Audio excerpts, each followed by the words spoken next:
Fresh news, smart talk, all day.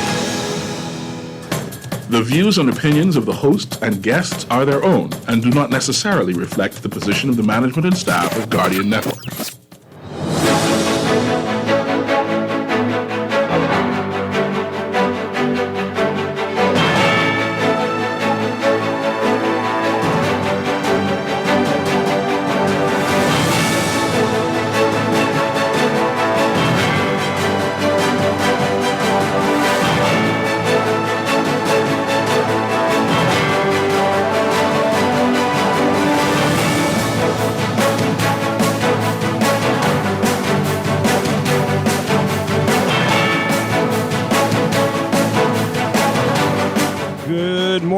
Funds missing at an Abaco post office. The police called in to probe the matter.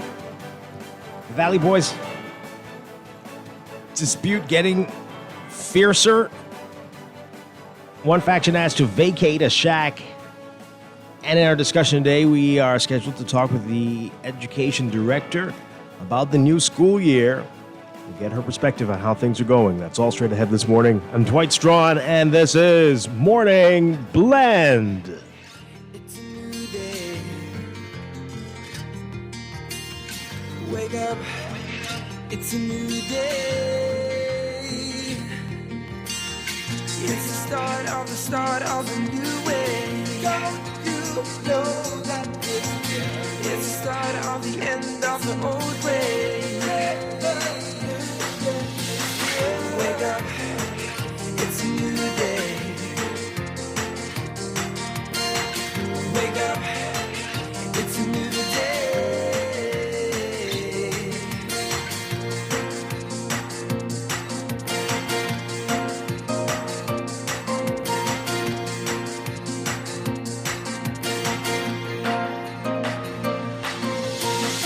Wake up, it's a new day. Wake up, it's a new day. Good morning again, Bahamas. It is Thursday, September 5th, 2024. This is Morning Blend on Guardian Radio 96.9. Again, I'm Dwight Strachan. In a moment, Laverne Gardner will be joining us. Also this morning in business, we are talking with Royal Caribbean, getting an update on what's happening with them. A lot going on.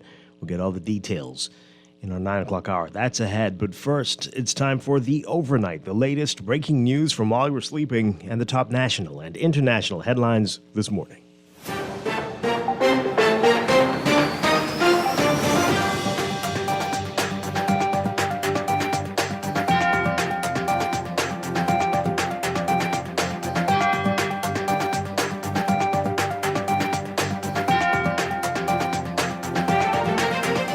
In the overnight, police have been called in to probe the alleged disappearance of a large sum of money from the Cooperstown Abaco Police post office. The post office there, the Nassau Guardian reporting that.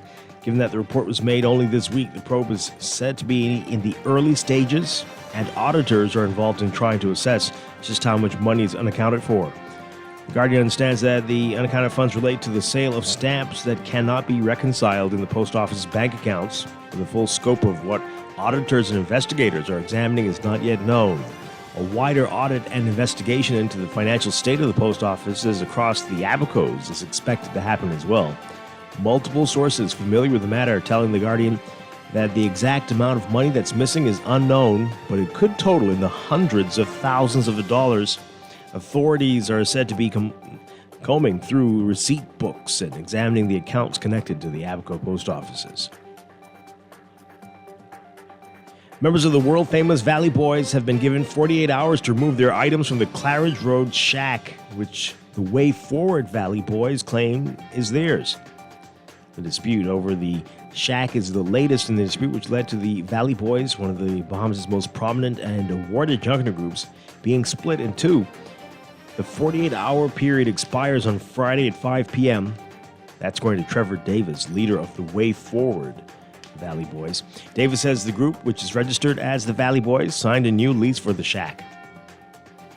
On Tuesday, Minister of Youth, Sports and Culture Mario Boleg said the Valley Boys will not receive its $30,000 seed funding from the government until after a meeting on Sunday with the two factions and other stakeholders to determine the path forward.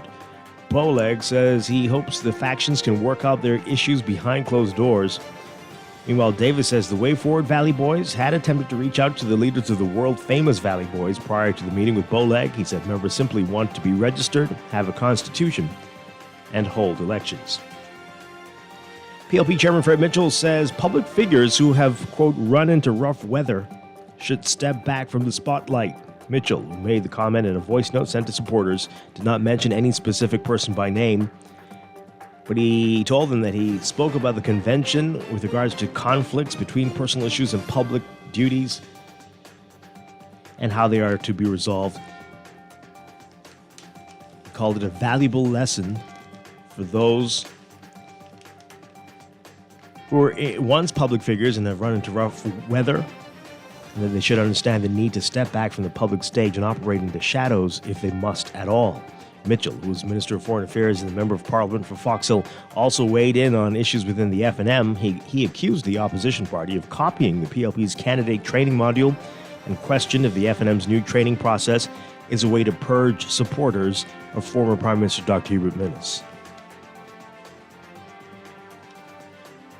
Central South Lutheran MP Clay Sweeting says that one of the 3 generators intended to bolster power supply in Rock Sound has arrived. On a Facebook post, he said, as promised, the additional generator has arrived at the BPL Rock Sound generation plant. He said, this week one of the Rock Sound disassembled gen sets with damaged block and crankshaft was removed. He said, when this is integrated, this unit will provide additional wattage to supplement the existing supply. Currently, the Rock Sound plant has 4 units with only 1 unit operational, producing 2.5 megawatts. The update comes as Eleuthera residents continue to struggle with unreliable utilities. Residents on the island have been complaining for months of frequent disruptions to electricity and water supply. The government has pledged to resolve the issues as quickly as possible. Overseas, more than a year ago, tips about online posts threatening a school shooting led Georgia police to interview a 13-year-old boy, but investigators didn't have enough evidence for an arrest. Well, on Wednesday, that boy opened fire at his high school outside Atlanta, killing 4 people and wounding 9. The teen has been charged as an adult in the deaths of Appalachia High School students, 2 of them, both 14-year-olds, and 2 teachers. At least 9 other people, 8 students and 1 teacher at the school, about an hour's drive northeast of Atlanta. They were taken to the hospital with injuries. All were expected to survive. That teen, the suspect, is now 14. He was taken to a regional youth detention center on today, armed with an assault-style rifle. The teen turned the gun on students in a hallway at the school when classmates refused to open the door for him to return to his algebra classroom. The teen earlier left the second period algebra classroom, but he returned later and wanted back in the room. Some students went to open the locked door, but instead backed away.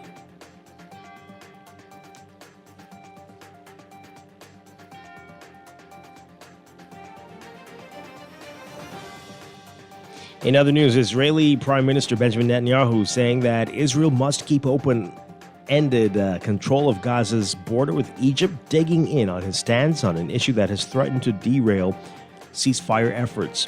Netanyahu's comments coming as the United States is developing a new proposal for a ceasefire and hostage release, hoping to break a long deadlock and bring an end to the nearly 11-month-old war.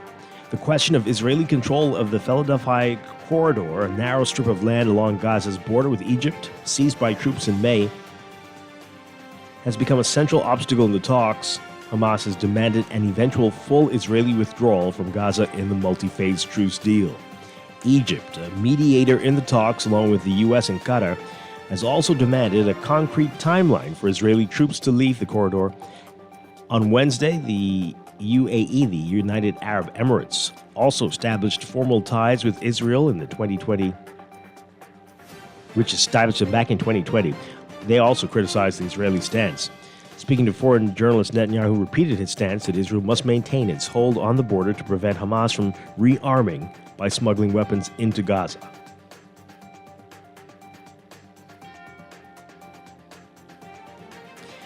And Ugandan Olympic athlete Rebecca Chettegai has died at a Kenyan hospital where she was being treated after 80% of her body was burned in an attack by her partner. She was 33. A spokesperson at the hospital confirming her death on today. The long-distance runner died early in the morning after her organs failed. She'd been fully sedated on admission at the hospital. Cheptegei competed in the women's marathon at the Paris Olympics less than a month before the attack. She finished in 44th place. Her father telling journalists at the hospital that he'd lost a daughter who was very supportive and that he hopes to get justice. Police said Monday that Cheptegei's partner, Dixon Ndema, bought a can of gasoline, poured it on her, and set her ablaze during a disagreement on Sunday. He was also burned and was being treated at the same hospital. Hospital officials say he's still in intensive care with burns over 30% of his body, but improving and stable.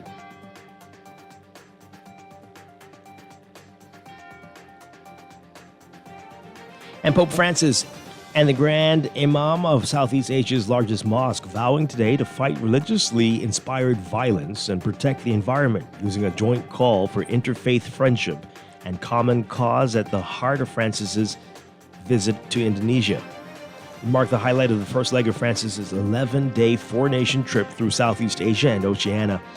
In addition to the mosque visit in the morning, Francis celebrated a jubilant afternoon mass in Jakarta's steamy stadium before tens of thousands of people who cheered wildly as he looped the track in his open-topped Pope-mobile. In the morning event at Jakarta's iconic mosque, Francis presided over an interreligious gathering rich with symbolic meaning and personal touches. Present were representatives of the six religions that are officially recognized in Indonesia: Islam, Buddhism, Hinduism, Confucianism, Catholicism, and Protestantism. Francis and the Grand Imam stood at the ground-level entrance to the Tunnel of Friendship, an underpass which connects the mosque compound with the neighboring Catholic cathedral, Our Lady of the Assumption. Indonesia, which has the world's largest Muslim population, has held out the tunnel as a tangible sign of its commitment to religious freedom, which is enshrined in the Constitution but has been challenged by repeated instances of discrimination and violence against religious minorities.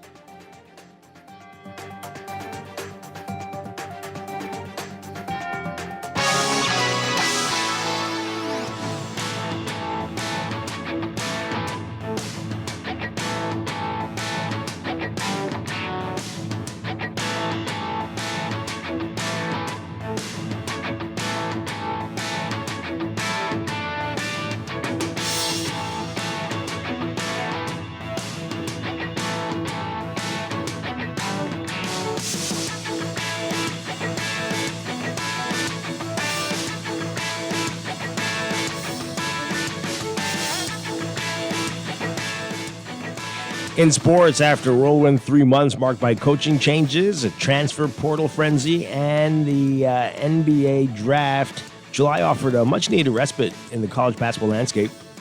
The calm is temporary, though, as anticipation builds for the upcoming season, particularly for Bahamian basketball fans. All eyes are on Valdez Vijay Edgecombe and the Baylor University Bears as they gear up for the Bahamar Hoops Bahamas Championship, set for November 21st through 22nd at Bahamar Resort. The tournament will offer Bahamian fans a unique opportunity to witness one of their own in action as Edgecombe, a highly touted freshman, begins his collegiate career. The Baylor Bears, who enter the season with high expectations, are listed at number 6 in the way too early top 25 men's collegiate basketball rankings. They're poised to make a run for the NCAA Division I men's basketball championship this year. At number 1 in the way too early top 25 rankings is the University of Kansas Jayhawks, featuring another Bahamian, AJ Storr. Read more about it in today's Guardian Sports section. And the Chick-Charney Challenge is back. The obstacle course race through the streets,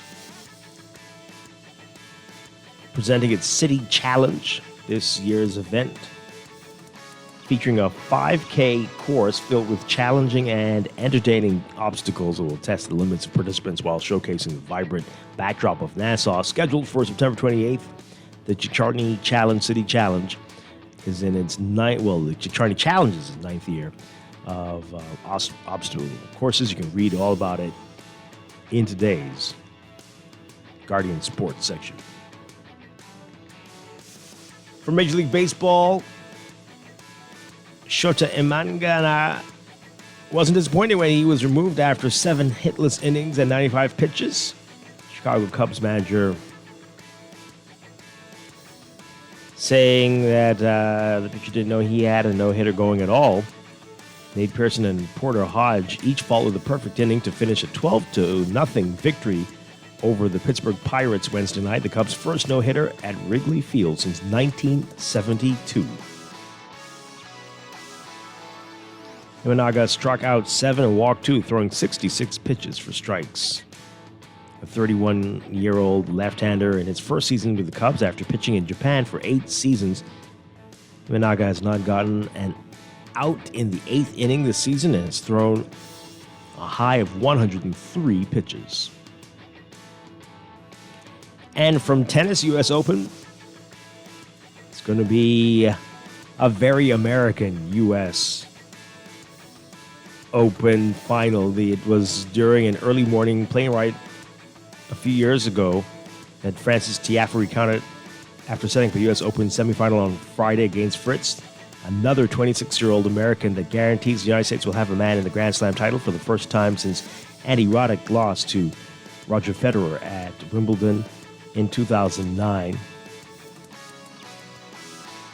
There are also 5 U.S. women in the WTA Top 20, including Jessica Pegula, who upset number 1 Inga Swiatek 6-2 6-4 on Wednesday night to get to the semifinals at Flushing Meadows, and Emma Navarro, who reached the Final Four with a win on Tuesday to follow up her upset of the 2023 champion Coco Gauff. Both Pegula, who plays unseeded, Karolina Mushkova of the Czech Republic, and Navarro Salenka of Belarus will be appearing in a major semifinal for the first time.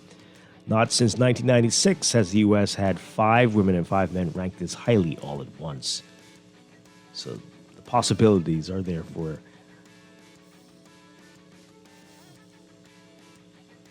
Americans to take it all. We'll see. We'll keep you posted. That's all for sports. Time for your first look at weather.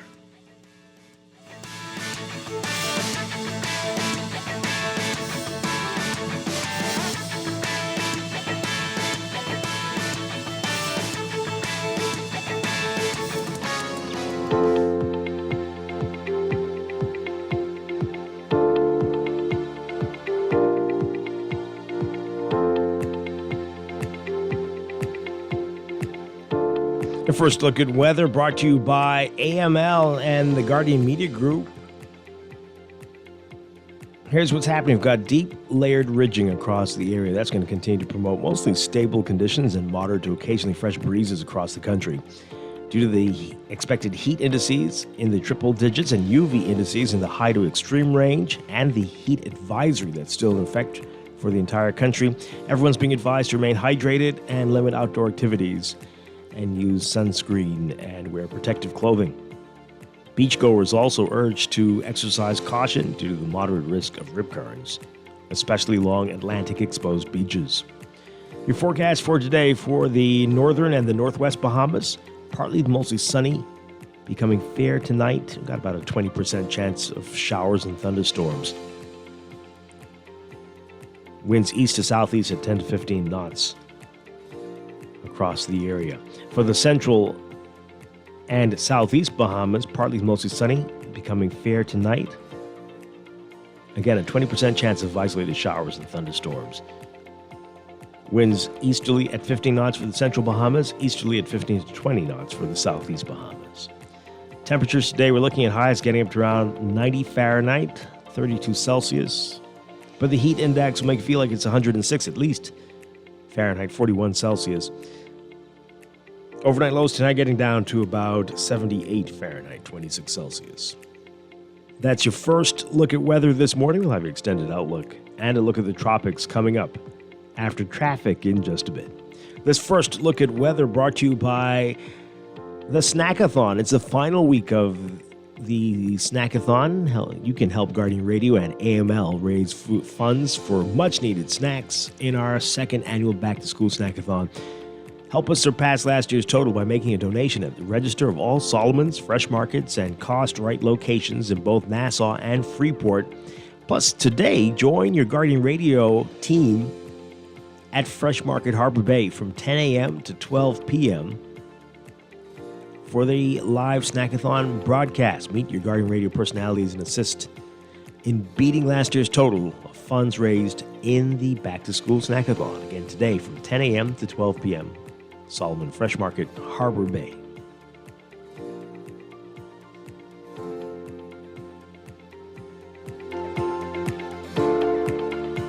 Wake up, it's a new day.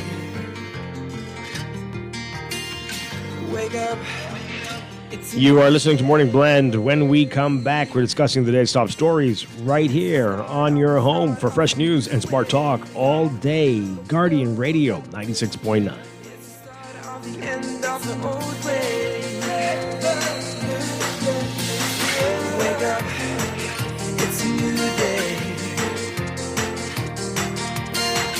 Wake up, it's a new day. Tired of banks forcing you to use technology to bank the way they want you to? Your convenience is important. So no matter what your banking needs, Commonwealth Bank's friendly staff are always available in branch for that personal one-on-one service. But when you choose technology, our online and mobile banking app offers you state-of-the-art functionality. The choice is yours. Commonwealth Bank. Bank the way you want. Living with a neurological condition shouldn't define you. At Cleveland Clinic in Florida, we do whatever it takes today while discovering new treatments for a brighter tomorrow. From epilepsy management to specialized spine care and brain tumor surgery, we're delivering world-class neurology care for the day-to-day, for the days you live for every care in the world. Visit clevelandclinicflorida.org/Caribbean.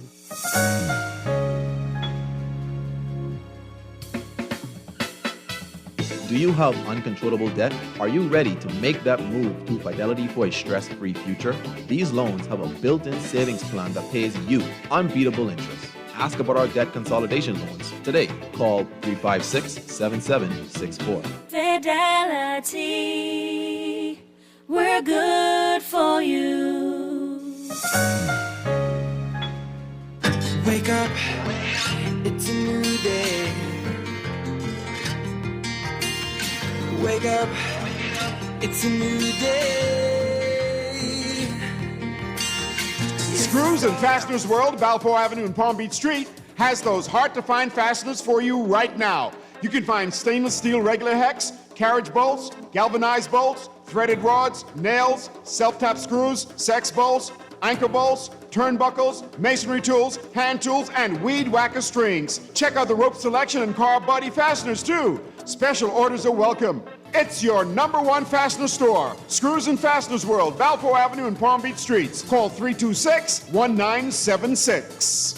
At Wendy's, we are different. We don't just use beef, it's fresh, never frozen. Our burgers are square because we never cut corners. Served hot off the grill with fresh lettuce, tomatoes, onions, and American cheese. We believe in fast food done right. Always serving fresh, never frozen beef. Order a hot, juicy Dave single, double, or triple. Made with fresh, never frozen beef. Now only at Wendy's. Different inside and out.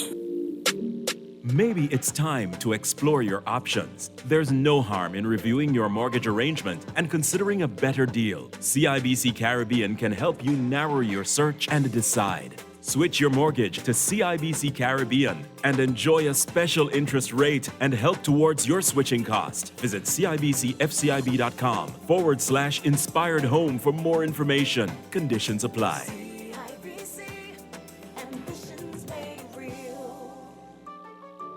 Never again. Are you tired of the same old 5K runs? Want something more? Then get ready for the Chick-Charney Challenge City Run on September 28th, starting at Crypto Wild. Test your strength, stamina, and spirit. It takes all of you to dodge, climb, conquer obstacles as you race through the heart of the city. Lace up and get to the Chick-Charney Challenge City Run. Register now on our website, chickcharneychurn.com, or on our social media pages. Brought to you by Colina, Island Yogurt, Advantage Insurance, Art of Graphics, Crypto Wild, and Guardian Radio 96.9.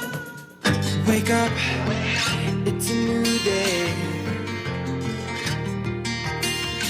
Wake up, it's a new day. It's the start of a new way. Don't you know that it's the start of the end of the old way. Wake up, it's a new day. Wake up, it's a new day.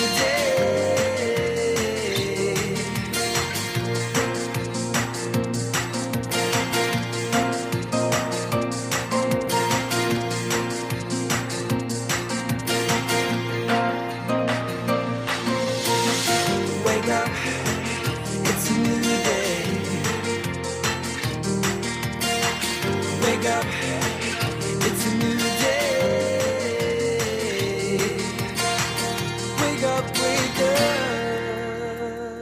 Good morning. Welcome back to Morning Blend of Business. Well, Morning Blend. We'll have business in a little bit. Welcome back to Morning Blend on Guardian Radio 96.9. Once again, I'm Dwight Strachan. We are streaming live on GuardianTalkRadio.com and on the Guardian Radio app for smart devices. We're also on your televisions on Cable Bahamas, Channel 969, and BTC Flow, Channel 612. You can tweet us at MorningBlend969 or Facebook.com/MorningBlend969. Text us on the Guardian Radio text line, powered by BTC, 42796. Standard text rate supply. Once again, I'm Dwight Strachan. Joining us now, Laverne Gardner. Laverne, good morning. Laverne, good morning. You're on. No? All right. Okay. Let's do that again. Good morning, Laverne. Welcome. Good morning. How are you? There we go. Finally. Okay. Doing well. Hope all is well with you. I'm good. I'm good. I'm keeping my fingers crossed that we'll have power. All right. So let's talk about this before during this broadcast. Let's talk about this during at this time before we get into the news stuff. You are telling me this very frequently these days. I'm telling you this every day. Every day. What is going on there? Today is Thursday. I don't know what's going on. I am thinking maybe that there is one of the units at Grand Bahama Power is down. So Sunday the power was out for 2 hours. Monday we got a notification that there was the utility company had to do some work in this area, and so that for that reason the power would be out. So that was for 3 hours, and then it came back on. It went out at 10:30 or so and came back on around 2:30. So that was 4 hours, and then later that evening it went out again for about an hour. That was Monday. Tuesday, it was out again for about 30 minutes. And today's Thursday. Yeah, yesterday it was out for an hour. There was a notification on Facebook that some areas would be may be experiencing power outages due to low generation or some sort of the notifications are all just flowing together now. And so I read it and thought, okay, but then there was a line that said that it would be out for an hour and they would continue to update us as different areas are impacted. So I'm going, okay, wait, so is this load shedding? It's load shedding, but they're not coming out and saying that it's load shedding to my mind. But anyway, this is what we've been experiencing for this week alone. But I think in the past 2 months, the power has been off. I don't want to exaggerate, at least 2 to 3 times a week. Um, and then, of course, this week, so far, it's been every day since Sunday. Wow. And how widespread is this? I mean, you're hearing this from many different people on the island, on Grand Bahama, or what are you hearing? Oh, Sunday wasn't everywhere. I thought it was, and then just speaking with other people, they had power. So Sunday wasn't everywhere. I live in Bohemia, so wow. we were impacted, and then it varies. I'll say that it varies. Last night, I think that all areas at some point was impacted because we had people in different areas. So I'm talking to them. They're going, "Oh, my power is back on." Then then my power went out for an hour, and then someone would stop me and say, "Do you have power in your area? Because my power just went out." So, yeah. Yeah. And again, you said the GB Power Company is just saying what? It's not much information, maintenance. Yeah, that's what they're chalking it up to. Well, this time it was low generation. The last time there was a fault in something. It's always something. It's always something.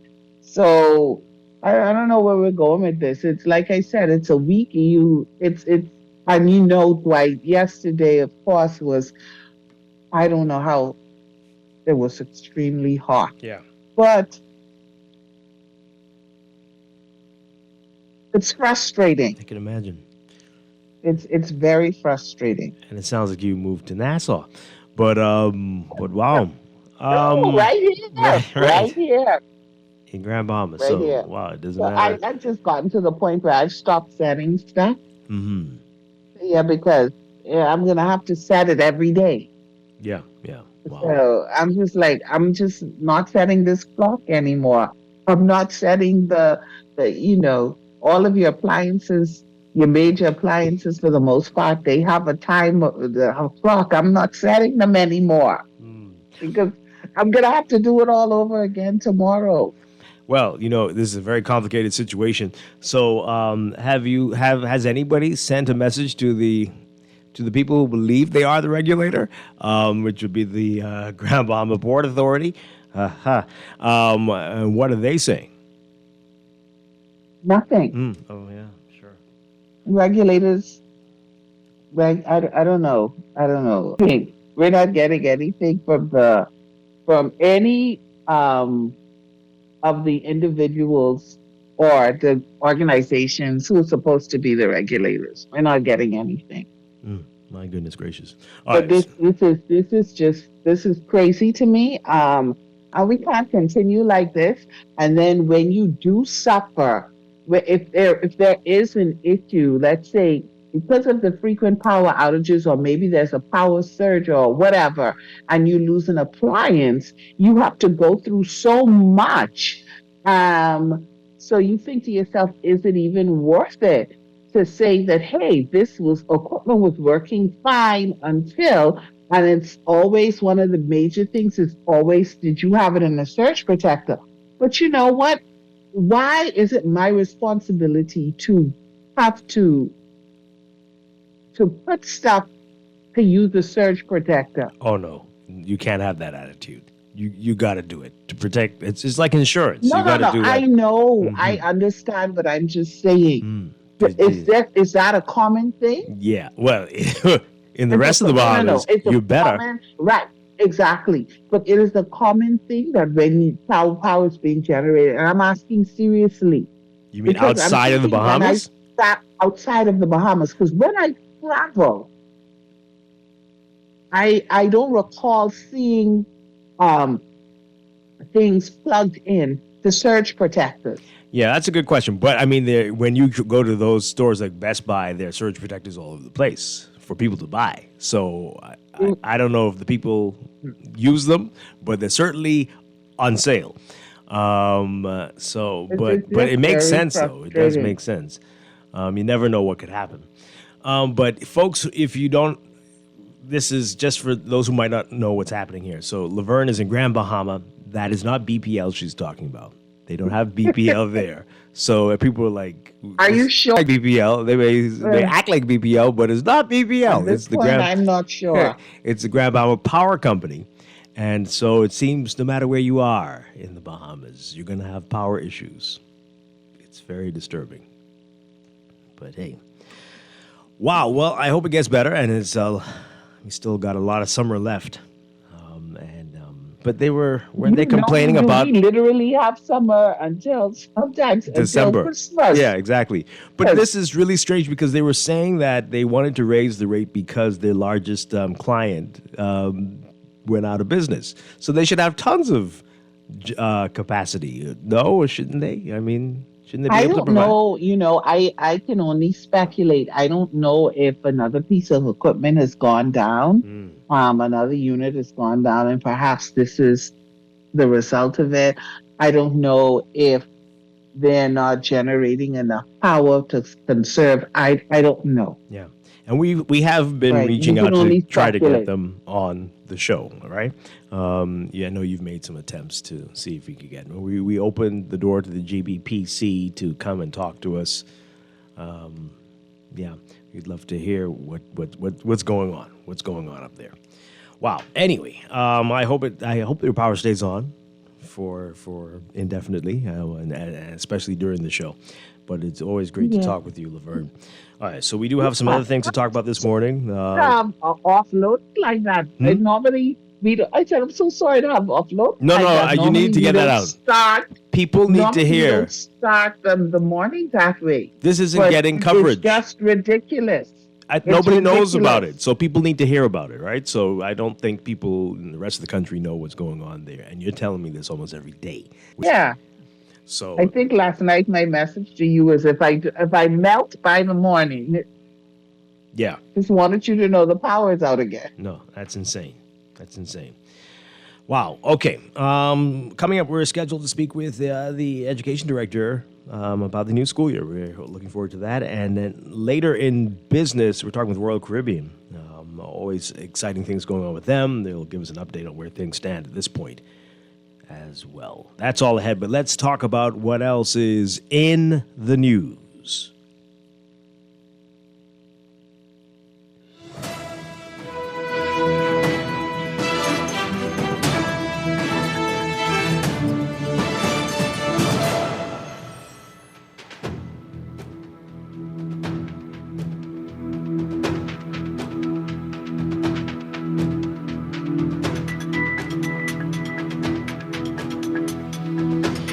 In the news, just want to mention this very quickly.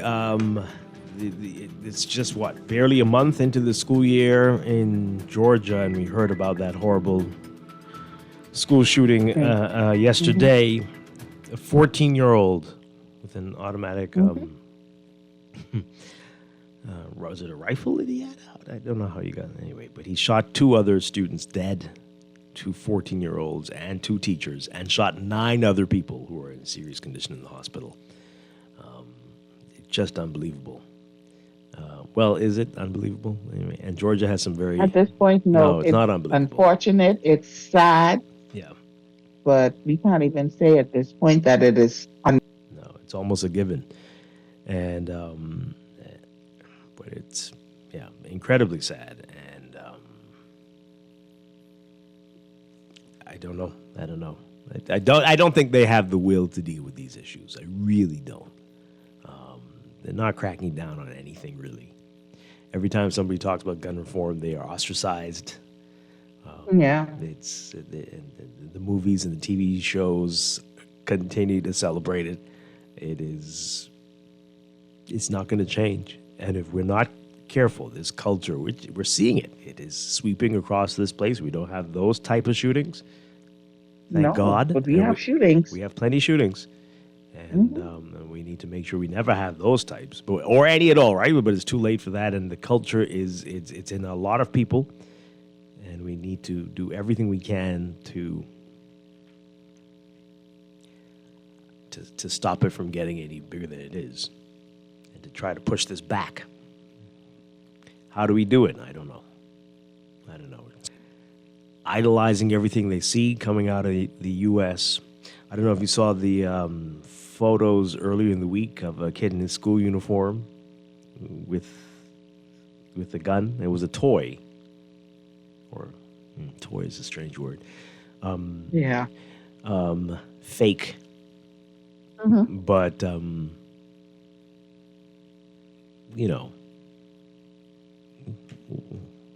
why? Why? Because that's what you do. That you have a gun and that makes you feel like a man and whatever else we attach to having a weapon or holding a weapon. That's cool. That hey, this is who I am. Wow. Yeah, very sad. Well, in other news, the big headline in the Nassau Guardian, this is quite something. We can see what comes out of this. Funds missing at Abaco Post Office. Police called in to probe the matter. Police have been called in to probe the alleged disappearance of a large sum of money from the Cooperstown Abaco Police Post Office. I keep doing that. Post Office. So this is only in the initial stages, but auditors are trying to assess just how much money is unaccounted for. So the Nassau Guardian is reporting that the unaccounted funds relate to the sale of stamps that cannot be reconciled in the post office's bank accounts, but the full scope is not yet known. A wider audit and investigation into the financial state of post offices across the Abacos is expected to happen. And multiple sources tell the Nassau Guardian that the exact amount of money that's missing is unknown, but could be in the hundreds of thousands of dollars. Wow. Wow. So we will keep you posted on that one. We'll see what comes out of that. All right. So the other big story, again, the Valley Boys just unraveling.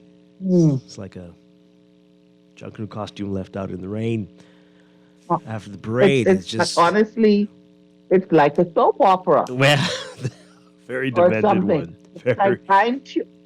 I am fully invested in what's happening. Yeah. I have to tell you. I am fully invested. Wow. I get confused sometimes with the different factions or parties, but I am fully invested because after Valley Boys, who were led by Mr. Davis, after they came out and said that, okay, they've registered the name, they've got whatever, I thought, okay, this is over. This is okay, so we move forward from here. And then the whole eviction thing happened and meeting with the minister. This is something else. Yeah. Well, you say you're invested. I'm embarrassed. I think this is a bad look. Definitely for the Valley Boys, it's bad for Junkanoo in general. But for more on the latest, you mentioned the eviction. We told you a little bit about that yesterday. But they've been one group has been given 48 hours, which expires tomorrow, to get out of one of the biggest shacks that the Valley Boys have. One of the main shacks. Latest on this. Take a listen to this report from our Vonique Toot. Members of the world-famous Valley Boys have been given 48 hours to remove their belongings from the Junkanoo Group's Claridge Road shack. It comes as the culture minister and Junkanoo officials prepare to meet with members of the Way Forward Valley Boys and the world-famous Valley Boys on Sunday before $30,000 in seed funding is given to the Category A group, as the group, which is registered as the Valley Boys, signed a new lease for the shack as the old one expired years ago. The reason for us going there last night was to let persons know using the shack, either you're with the Valley Boys or you can't be with no other group. Now, the summons was served on the members of the world famous Valley Boys, letting them know that the property belongs to the Valley Boys, and because they didn't do due diligence and signed the lease agreement from 2007, the members of the Valley Boys went ahead and signed the lease agreement. And so we're not trying to take the shack from nobody. We're not trying to put nobody out. If you're rushing with the Valley Boys, then you will have access to that shack. Now, if you're not rushing with the Valley Boys Jungle group, then you don't have no access to the shack. That's all we are simply saying. And so we take the beliefs there with us because we want, again, to be safe and we want to be transparent. We want it to be open. Davis said they had tried to reach out to leaders of World Famous prior to the culture minister's request for a meeting, adding members simply want to be registered, have a constitution, and hold elections. This isn't the first time, regardless of what it's the first time we try and reach out and meet with the other side. So we are prepared. We will be to the meeting on Sunday. We are open. As a matter of fact, I could say this clear. We already have a proposal for the other side for the last 2 months on the table that they refuse to agree to. So I'm optimistic to see if they're going to show up Sunday, but we'll be there. We have done nothing about trying to unify this organization, but it's clear that 80% to 85% of the members don't want to follow the leadership of Brian Adley. And come March of next year, if they choose they want somebody else other than Trevor Davis or my team, they fine. They will be free to vote for that. And that's all we're saying. The Valley Boys, which is one of the country's most popular Junkanoo groups, was thrust into the spotlight following the 2023-2024 Junkanoo season due to a rift in the group. However, Davis expressed confidence that the group, which boasts 700 members, will be going to Bay Street as the Valley Boys. There's only one Valley Boys group that is registered with the Registrar General. Okay, we know that the world famous Valley Boy made an attempt and they was registered, but we now since know that the Registrar General has rescinded that name. So at the end of the day, it's only one Valley Boys. And again, we extend our arms are still open to all members of the Valley Boys, newcomers, old Valley Boys, anybody. Once you want to be a part of something that's great and something that has a structure and accountability, we welcome you. Now, if you don't believe in that, then that's fine. You can stay where you are.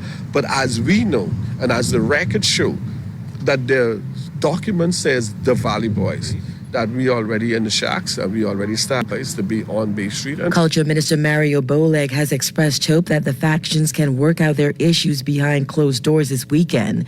Davis also suggested he wants peace. We're not looking for no problems, we're not looking for no friction, because at the end of the day, all of us are Valley Boys. We might have our discord now, but that at some point in time, we know the stray ones who've been misled will find their way back in the shack. Reporting for the Guardian News Network, I'm Warning 2. Oh boy. Okay. And to make matters even more confusing, I don't know if they're using it or we're using it, but the world famous WF Valley Boys versus the Way Forward. WF Valley Boys, you can't even use they got oh man. So which one? Can't even use that. Can't even use that. If we go according to what Mr. Davis is saying in that news report and what we've heard already, they have gone to the Registrar General and they have registered the name Valley Boys. So they are the Valley Boys. They have documentation and they are recognized by the registrar that they are the Valley Boys. Well, he's saying they're all the Valley Boys, but they just want to have everybody come together for a meeting, and they can't get those other ones to do it. Are those who are not in agreement with him, those who got evicted, getting evicted, they have to call themselves something else if they go to register their name.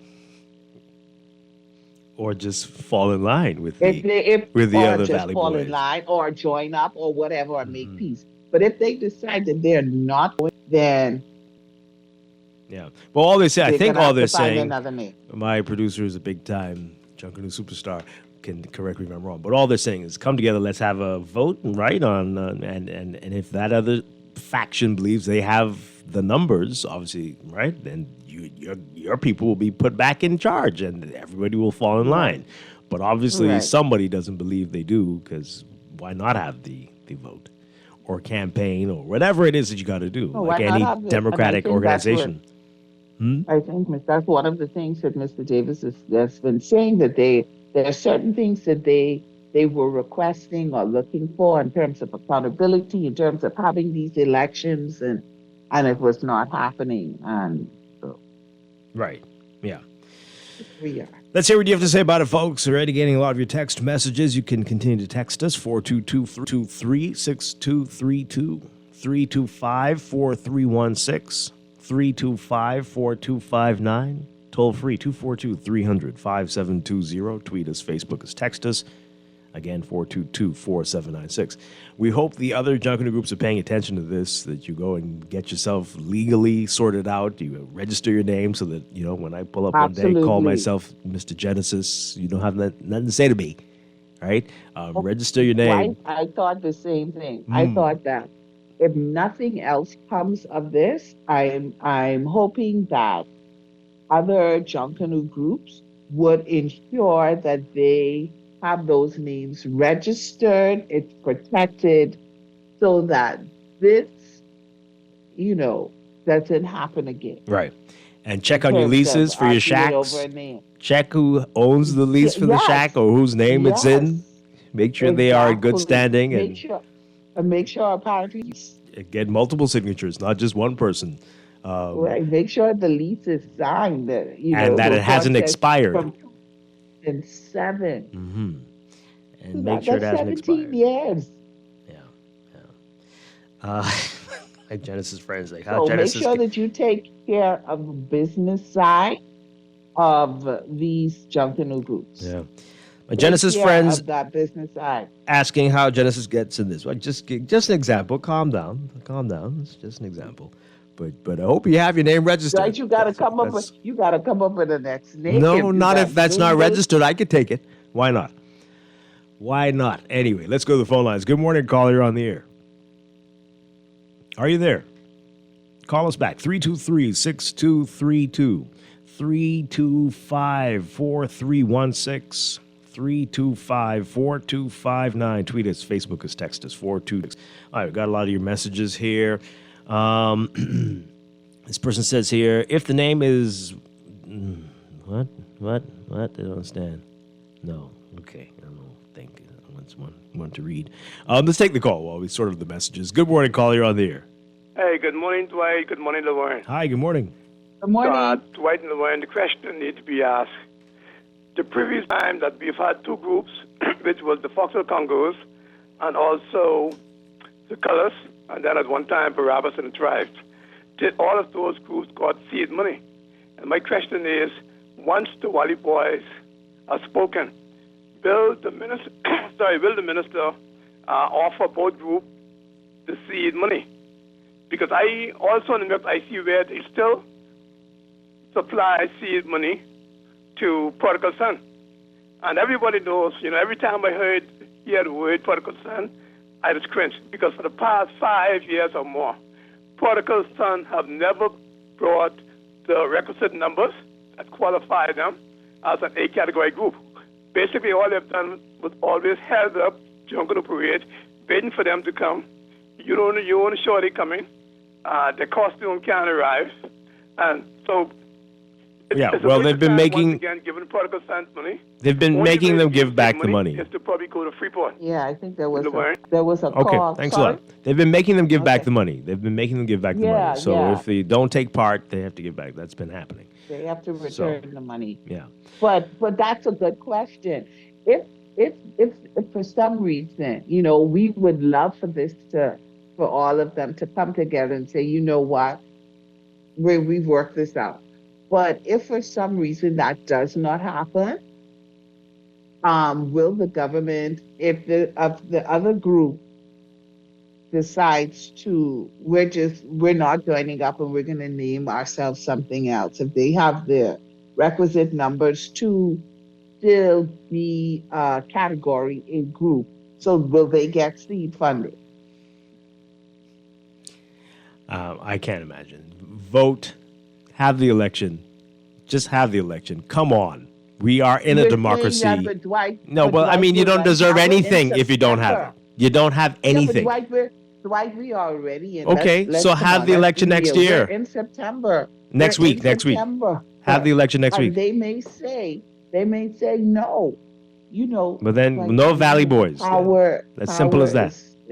You can't say no Valley Boys. Oh, yes, we can. There's a Valley Boys. There's a Valley Boys that's registered. Well, you won't get any seed money. They are legally registered. Well, be a scrap group. You won't get any seed money. Raise your money on your own, both of you. But otherwise, have the election and stop being children. This is ridiculous. Okay. I agree with you. But here's my group, led by Mr. Davis, has the numbers to be considered an A group. They have gone and registered themselves as the Valley Boys. And they're like, we are moving forward. Yes, with open arms.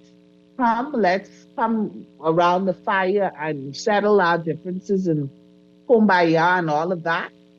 But if the other part says no, the other section, the other part of the group says we're not going to do that.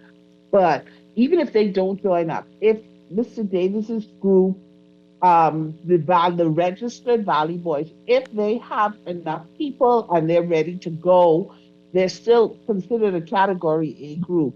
Is it fair to withhold funding from them?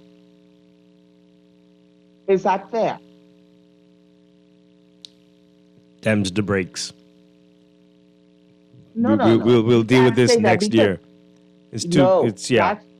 I don't believe that would be right. Oh, okay. I would love for them to come together and be unified. But I also don't think that it is right, because if they were just a group who came together they weren't a part of anything. All right. So Laverne, what if they came together with the same numbers? What they both have the same numbers? They got their people together. Right. Then what? What are you going to do?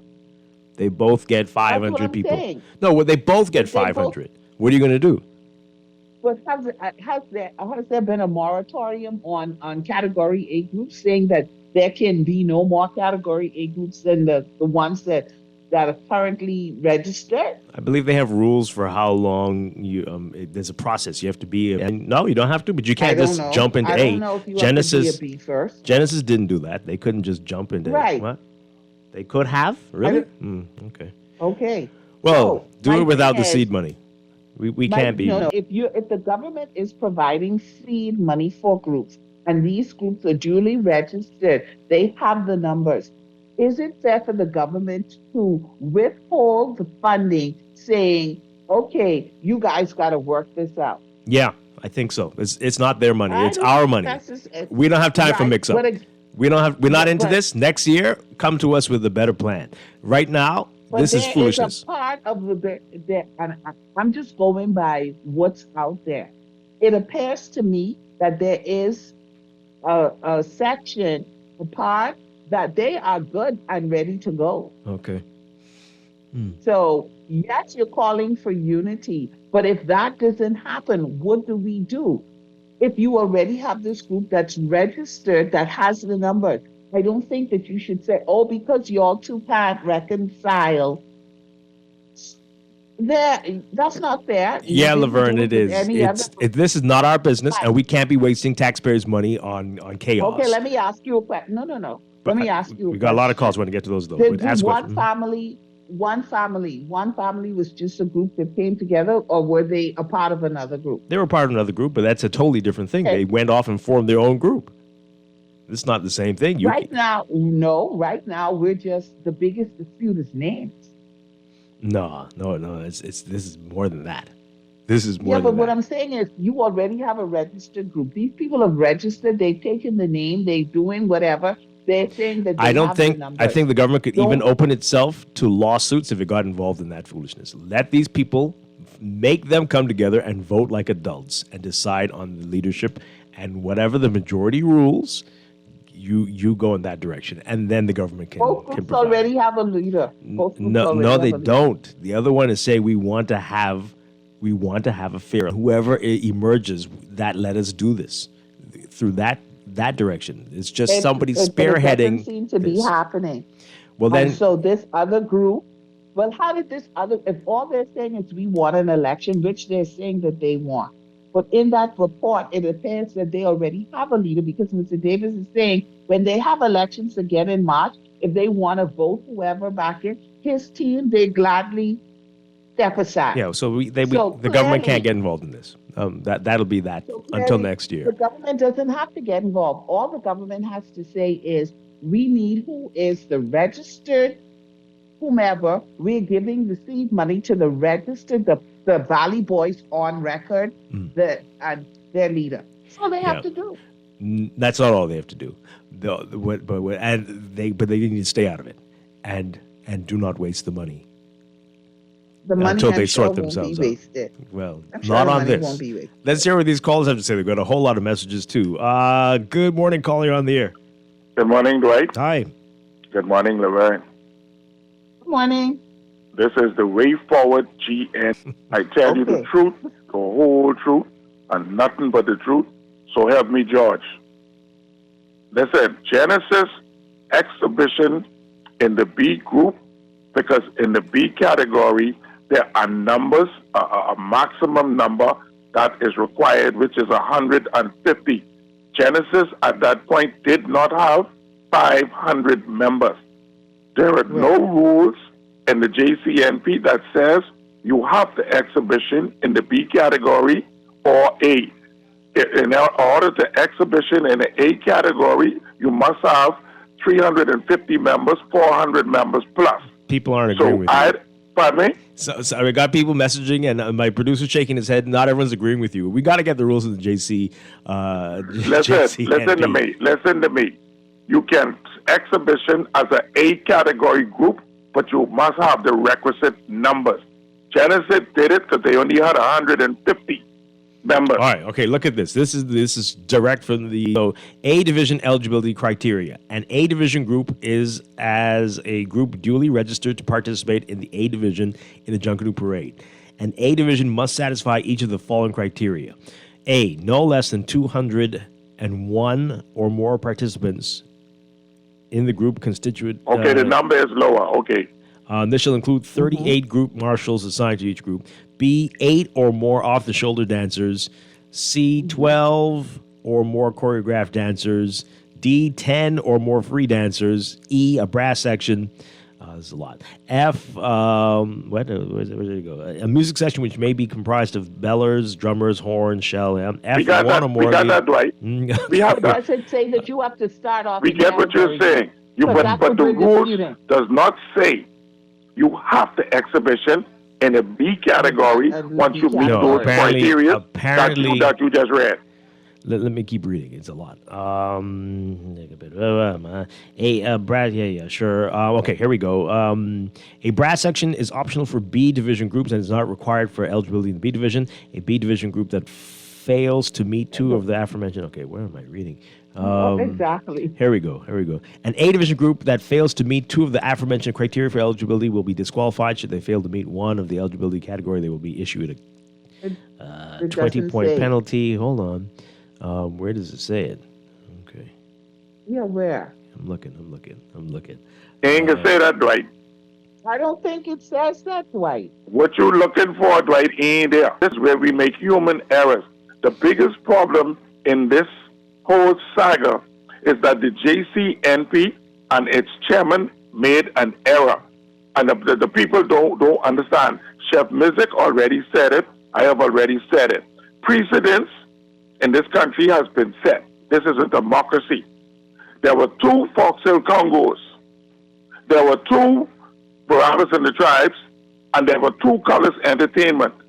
So as long as the paperwork met the government paperwork met the JCNP satisfaction, there was nothing wrong with having 2 different factions of the Valley Boys. This is where the JCNP erred. They got emotional and they got involved in a conversation, the name part of the conversation, which they have no jurisdiction. Okay, so that's a matter for the court. You're saying that they should allow the 2 Valley Boys to rush? Yes, they should have allowed, because the government paperwork was stamped by the various government agencies, and they must honor that. You understand what I'm trying to say, Dwight? Okay. If you get your paper from the Register General and you meet the requirements and they stamp that, and then you take that to the JCNP, they must honor that government stamp. But they got involved in the name. Okay. That is out of their So the government should give both groups 30,000?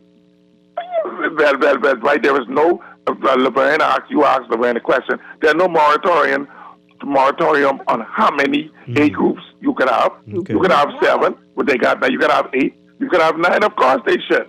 They have the biggest showdown on Bay Street between the two Valley factions. Okay, all right. So take the money that was going to the prodigal sons and give it to the Valley Boys, right? No, oh boy, wow. All right, I hear you. Interesting. We're going to try to get the rules, and we'll have Other the group, right? Would you be saying give it to both of them if this was if the other group registered themselves as something else? I see.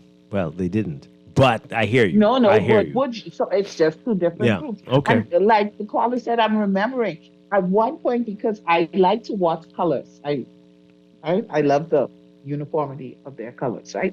And then I got confused one year because it was like colors and colors entertainment. So I don't know. Well, Valley Boys. I and need Valley the people Boys of the Bahamas to Entertainment. know there are plenty other words out there. We don't have to have all these things that sound alike. Good morning, caller. You're on the air. Morning, you're on the air. Good morning to both of you. Hi. Morning.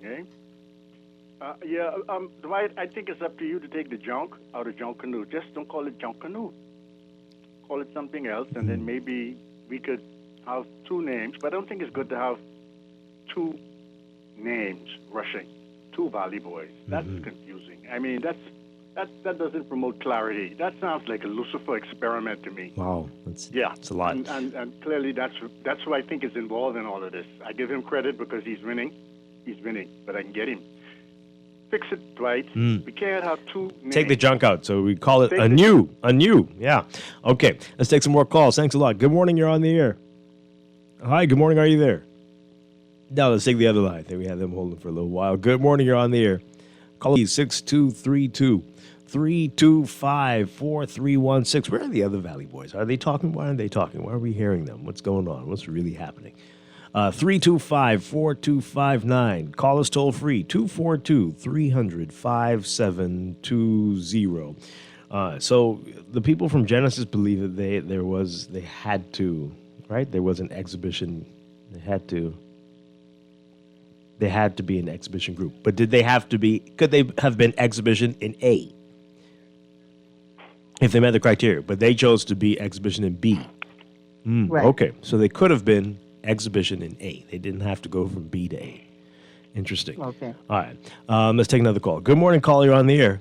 Good morning, guys. How are you this morning? Doing well. The question should be asked, Dwight. Why weren't the original Valley Boys registered? Okay? There's a process they should have followed. Why didn't the leaders of the Valley Boys at the time register the group? And the Junkanoo group is also NGOs. Yeah. So why aren't they registered if they're getting seed money from the government? Do we know if all the other ones are registered? Yes, but I'm saying to you is this. Now that there's a split with the group, and now that portion of the group is registered, right? There shouldn't be a question to that, because if the former leader, who's the leader of the original Valley Boys, don't want to register the group, and if he's not registered, he shouldn't get any funds, any seed money. Let's be straight and frank with it. Okay? And if he doesn't want to take the group to an election so they can choose one group, then I think something is wrong with that. But also, what I'm hearing is that a lot of the members of the original Valley Boys are disgruntled with the leader because, when their costume and stuff win and the group win and they're supposed to get some funding for themselves, they don't get it. They get a portion of that funding. So I think the first thing he needs to do is go and register the group. And why would he refuse to go and register the group? Or have the election? It really makes it, seems to be like something untoward is going on. Thank you, guys. Okay. Just have the election if you think you're that... He's not willing to do that. If you have that support, you don't think you have the support? I mean, but this is not a dictatorship, though. Is it? Apparently, maybe. Okay. But if he is not willing to have elections, if he's not willing to call elections, then here is where we are. No, this is... I can't believe that people will sit back and allow foolishness like this to happen. That doesn't make sense. It doesn't make sense. But anyway, all right. This texter says, "This is my opinion. This, in my opinion, happens when these leaders want to die in their positions. No succession and no path to pass the torch to the next generation of leaders." Yeah, that's very sad. Very sad. Let's see if we can take this call here. Caller, good morning. You're on Morning Blend live. Yes, good morning, Dwight, and good morning, Laverne. Hi. Dwight and Laverne sound like the Israel and the Hamas thing to me, man. Wow. Nobody want to give up, and this true. If you in the Tribune today, it said that the former Prime Minister, who is Mr. Perry Christie, a founding member of the Valley Boys, said he has been advocating from a long time for Mr. Adley to come together, but Mr. Adley just refuses. He refuses to acquiesce to the request for reconciliation. So he seems to be the issue in all of this. The other side is willing to sit down and to negotiate it and whatnot, but Mr. Adley just wants to stand his ground, and he has to realize this is. The group is supposed to be a democracy and not a dictatorship. Right. So, at the end of the day, whatever decision that the minister makes or whatever it is, he has to go with it, Very That's how I sad. see it. Yeah. Thank you very much. Appreciate it. All right. Some text messages. This person says here, this is back to the power issues. This person says, I just got my little computer fixed after 2 years. The power surge killed it. I give boy. up. Don't confuse surge protectors with drop cords. There's a difference. Okay. Yeah, for This sure. is a special message for you, Laverne. Laverne, tell Laverne, give them her money. Give who my money? Since you want to give both groups money, give them your money. That's crazy because I'm listen, what we need to do, let's try to have this, let's take the emotion out of the discussion. If there's one group that is registered as the Valley Boys, if that other group said, okay, fine, name, we're coming up with another name, we would not be sitting here saying, oh, why are we giving out? Because that's a seed very money? different story. That's a very different scenario. No. So my point is, if the other group decides to register under another name, then give them both the seed money. If they don't register, then give the seed money to the group that is registered. I don't have a horse in the race. I'm not attached to any of the groups in Nassau. But what I don't think should happen is, yes, let's try to unify because for whatever reason. But how long are we going to try to unify? Up until December? That doesn't make any sense. I do not believe that the minister should be withholding seed money because they cannot come together. Well, I actually think Because at the end of the day, one fraction has done the things that they were supposed to do to be recognized as the school. okay. So you can't withhold, you can't be like, oh, I'm not going to give seed money until you guys work this out. What? And I've already gone and done the things that I'm supposed to do. Yes, I'm willing to work this out. Yes, I want us to be unified, but it takes two people. And if the other group does not want to unify, what are we supposed to do? I hear you. I wouldn't touch it. I'd say next year, we'll see. But this year, this is chaotic. I don't know what to do. But okay. But there you go. Let's read these messages as we get ready to go to the break. This person says here, Dwight, in spite of our lack of reliable utilities and infrastructure, the Bahamas is still a better quality of life for families than the U.S. 14-year-olds with guns now. I will never leave my Bahamas. Well, okay. This person says, John Canoe in the Bahamas is like politics, a cause to solicit money from third parties, and the only accountability is your conscience. Yikes. This person says, it's not that simple. There is no mandatory requirement for John Canoe groups to register as an NPO. John Canoe groups are excluded under the law from NPO registration. Further, one party cannot wake up one morning, purport to register an existing entity as an NPO, and claim management of the same. There is historical context that is missing in all of this discussion. That registration, by the way, is void. And they're using some legal terms here, too, as well. I'm telling you, this is complicated. I don't think the government should get involved in this. Just say, you two, check us in February. The other one says, all the world famous Valley Boys have to do is copyright the use of Gus Cooper's likeness and image and can't be used by any other group. And the way forward, Valley Boys can't have their cake and eat it too. Okay. They will offer the seed money to the group the Prime Minister's brother heads. That's what now? What's going on? This person says they should consider Wally with a W for the other group.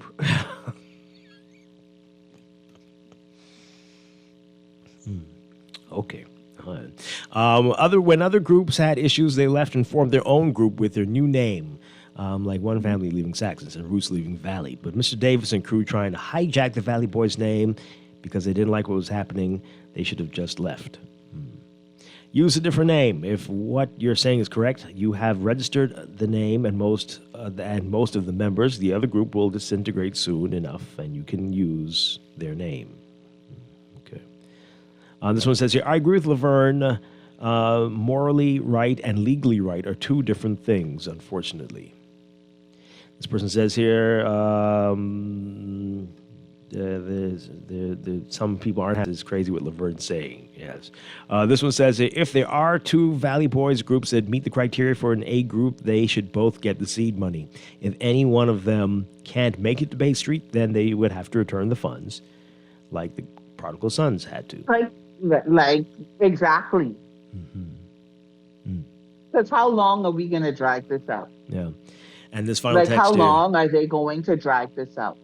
The final text here, the group that broke off from the original group should be told to find a name and register as that. There's no way that a teacher from a school can separate from a school with some of the teachers and students and then call themselves the real school's name. That's crazy. They can if that original school did not register it. What? That's the thing. We'll put that question to the director of education when we get back from the break. Thing. If that school was operating chaos and was not registered, you leave yourself open to these kinds of things. And so again, like we said at the beginning of this discussion, I hope this sends a clear message to the other group. Make sure that you have all your ducks in a row. Make sure that you register so that you are legally recognized. Don't take it for granted that, we've been this for years and everybody knows us as this, because look what's happened. Well, okay, so in that same scenario, if the government is subsidizing that school and someone breaks off and takes the name, should they subsidize both of them or just say, I don't know what's happening here, we're going to back off? And you two are the one on that's registered legally. Okay. Because the government should not be subsidizing schools that have not registered with them. Interesting. Okay. All right. We're going to go to the break. This is Morning Blend on Guardian Radio 9.9. Stay with us.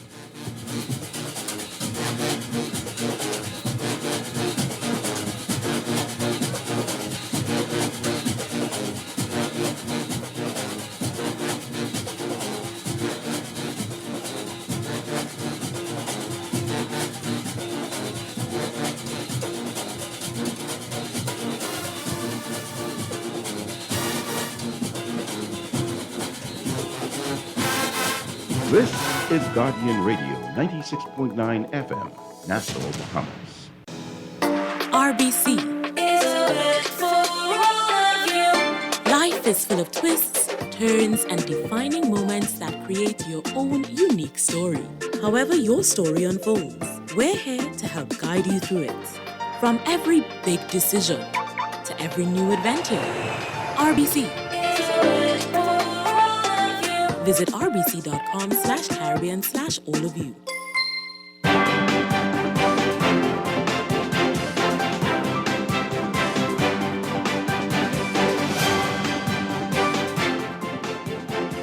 Time for your first good traffic for the morning, brought to you by RBC. Find your loan solution with RBC.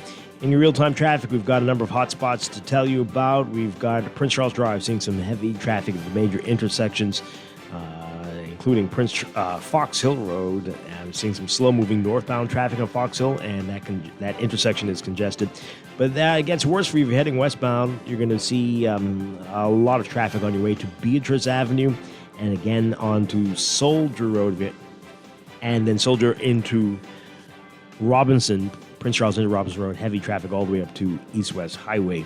And the Soldier Road also busy for you northbound at that intersection and all the way up to Village Road, Bernard, and Wolf Road. Bernard Road also seeing heavy traffic westbound. Eastern Road, well east of San Souci if you're heading westbound, straight through to Johnson Road.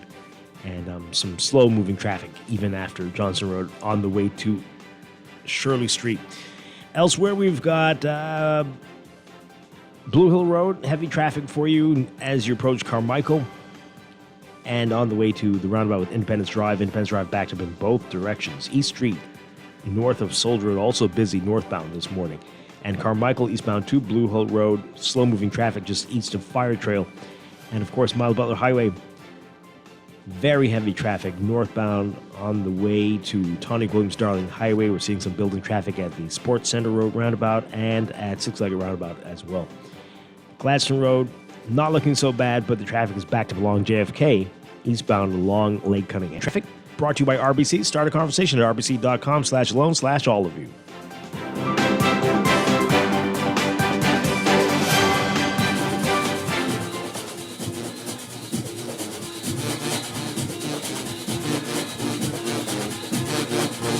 This is Guardian Radio, 96.9 FM, Nassau, Bahamas.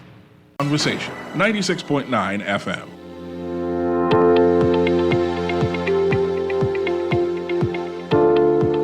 Welcome back to Morning Blend here on Guardian Radio 96.9. We are streaming live on GuardianTalkRadio.com and on the Guardian Radio app for your smart devices. We're also on your televisions on Cable Bahamas Channel 969 and BTC Flow Channel 612. You can tweet us at Morning Blend 969 or Facebook.com/Morning Blend 969. Text us 422-4796 on the Guardian Radio text line.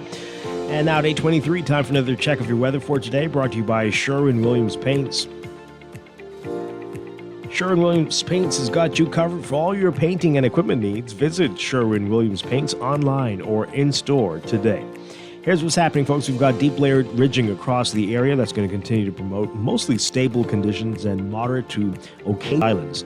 We've got another heat advisory in effect for the country, and with that heat and UV indices expected in the high to extreme range, everyone's being advised to remain hydrated and wear loose-fitting clothing and wear sunscreen if possible and take frequent breaks while in the sun. Beachgoers also advised to exercise caution due to the moderate risk of rip currents along East Coast Atlantic beaches especially. So for today, forecast for the northern and northwest Bahamas, we've got partly mostly sunny conditions today, becoming fair tonight. Pretty much the same situation in the central and southeastern islands, partly mostly sunny, becoming fair tonight. Got only about a 20 to 30% chance of showers. Most of the country there. Temperatures today getting up into the 90s, at least 90 Fahrenheit, 32 Celsius, but the heat index will make it feel a whole lot hotter, at least 106 Fahrenheit or 41 Celsius. Overnight lows tonight getting down to about 78 Fahrenheit, 26 Celsius. In your extended outlook for Friday, tomorrow, partly mostly sunny, and that is going to hold throughout the weekend, Saturday and Sunday. And for the start of the new week, we are in a typical summertime pattern and a bit drier. We've got a lot of Saharan dust influencing weather, but that also could mean respiratory issues for some folks. In the tropics, we're watching a number of areas. In fact, we've got a non-tropical area of low pressure a few hundred miles east of North Carolina. It's got about a 20% chance of showers, 20% chance of formation through the next 7 days. Then we've got a tropical about that one. That one has about a 30% chance of formation. There's another tropical wave several hundred miles east of the Lesser Antilles with a formation chance of 10%. That might be one we need to watch. But again, formation chance right now is low, 10%. And then there's a broad area of low pressure over the eastern Atlantic with a formation chance of about 20% through the next 7 days. So things are heating up a bit in the tropics, and we're getting closer to the peak of the season in just a few days. That is your Morning Blend Weather Check. Weather Check also brought to you by The Hit Spot. The Hit Spot and Guardian Media teaming up. If you have a Japanese import and no longer able to listen to radio news and talk here on Guardian Radio, well, the Hit Spot is offering a $79.99 special, VAT included. And that will include your band extender equipment and installation for the month of September only. Mention this for that discount at the Hit Spot.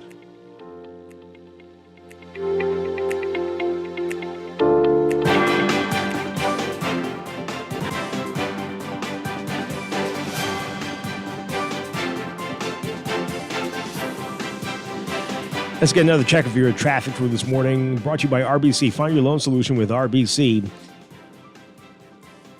And in your real-time traffic, again, just lots of hot spots for you this morning. The usual suspects, Mile Butler Highway, heavy traffic well south of Bellwood Road, northbound, straight through the Fire Trail roundabout all the way up to Tawny Williams Darling Highway. Traffic slow moving along Tawny Williams Darling Highway, east and westbound right now. Glaston Road is looking much better as an alternate route for you, but that does mean that the traffic is backed up along John F. Kennedy Drive as the traffic assistance there, causing delays in both directions, east and westbound, so backed up along Lake Cunningham, and that's eastbound and westbound near Theodore Lane as you approach the roundabout there. Mile Butler Highway again, the six-legged roundabout looking busy, multiple directions, northbound and eastbound on John F. Kennedy Drive, southbound on New Providence Highway. West Bay Street seeing issues near Saunders Beach, near that roundabout with New Providence Highway if you're heading eastbound. And into downtown there, Nassau Street, slow-moving traffic there. Independence Drive back to both directions, east and westbound, between Blue Hill Road and East Street. Both of those seeing major delays as well with traffic. And then Prince Charles Drive, Robinson Road, just not a pretty picture there, especially west of Soldier Road into Robinson there, all the way up to East-West Highway. Eastern Road, same story, backed up from San Souci to John F. Kennedy Drive if you're heading westbound. Bernard Road as well for heavy westbound traffic. Those are your hot spots, but there's a lot more. You'll need your patience this morning. That's your Morning Blend traffic brought to you by RBC. Start a conversation at rbc.com/loan/all of you.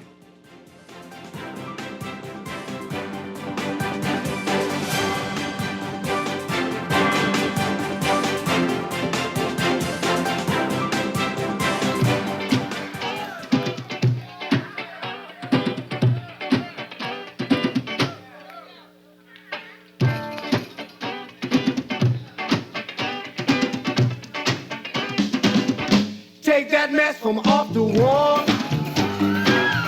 Give that baby back its ball. Leave other people things alone. There's other ways to get involved. Get involved and don't be no fool. Stay in school. Let your mind become a tool. We are back with Morning Blend on Guardian Radio 96.9. Dwight Strachan along with Laverne Gardner. And we are very pleased in this segment to have Director of Education Dominique McCartney-Russell with us. Good morning. Great to have you with us again. Thank you. All right, so the school year, we're here in the first week for public schools, and the teachers have been back for more than that, though. But let's get your assessment on how things are going so far. So far, we're really pleased with the work that has been done. We have been able to supply our schools with administrators and teachers, support staff, and of course, we conducted repairs. We're in the process right now of reviewing our results, school improvement plans. You know, they're discussing their results with their team. And so we're excited about what we did last year. And we're excited about some of the plans for this year. Mm-hmm. All right, so yesterday we had on the president of the Bahamas Union of Teachers, Belinda Wilson, and we hear this every year, of course, that for some schools, teachers came back to a construction site. And we saw some posts as well, teachers complaining about it. Let's talk about that. Some schools were singled out there, but which of the schools do have issues still, and what type of work is going on there? C.C. Sweeting is one of our schools that I think they're working on the pavement for them. Mm-hmm. We're also continuing work at L.W. Young, but it has not hindered students or teachers from getting into the classroom. And so we're really grateful for that the contractors were able to do enough work to make sure that students and teachers were able to get in. The reality is, and I've heard from contractors who would have said, Ms. Russell, when you all send us the scope of work, it says one thing, but when you go and let's say you move a wood, you realize that something greater is there. Right. And so we will always have these kinds of issues where you have a scope of work, but when you go in, you meet other issues that could have been exacerbated over the summer. And so, our team there is seeking to rectify those issues. Yeah. We were talking about this yesterday with Belinda Wilson, but also later we had the Contractors Association on. And I'm sure many people are wondering, why don't we start like the week after the school year is over, the end of June, and do that, and so that we can be done by the end of August? And the thing is, we have, in the last 2 years, we've asked for scopes from our principals earlier. Normally, we ask for the scopes in January, but we ask for them in November of the previous years. And of course, once we get those scopes in and they, do their work, and then of course we bring in the contractors. Some of the contractors did start in July. Some were not able to, and What were the reasons? I make no excuses. Do you know why they weren't able to? Paperwork, in terms of having their TCC, having their business license, all of those stuff. We have a bureaucracy, and so we have to follow the mandate of the Ministry of Finance. They will not release mobilization if we don't get the paperwork. And people may say, well, then use another contractor or use this one. But we use the persons who we believe have the expertise. And of course, sometimes, like I said, the paperwork is not there, or you could have a TCC and it's What is a expired. TCC? The tax compliance certificate, and it may have expired, or because the process takes so long, by the time the process is finished, you have to go back for another TCC. And so paperwork. And certainly, getting the mobilization, that's the percentage of funds to start the work. Right. And of course, we inspect the work periodically, and then they get more funding, and then of course the final once we check the work.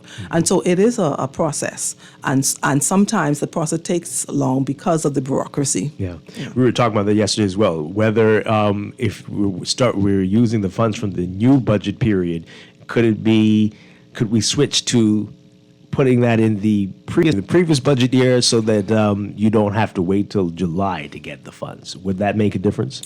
It would. The only issue with that is at the end of June, all that funding, whatever is left, either goes back to finance, but we're not. I know it ends in June because the budget period starts in July, the new budget period. Right. And we wait for the funding for that, but we have to spend whatever we could spend by the end of June. Oh, boy. Yeah. Okay. So that could be a challenge there. Yeah.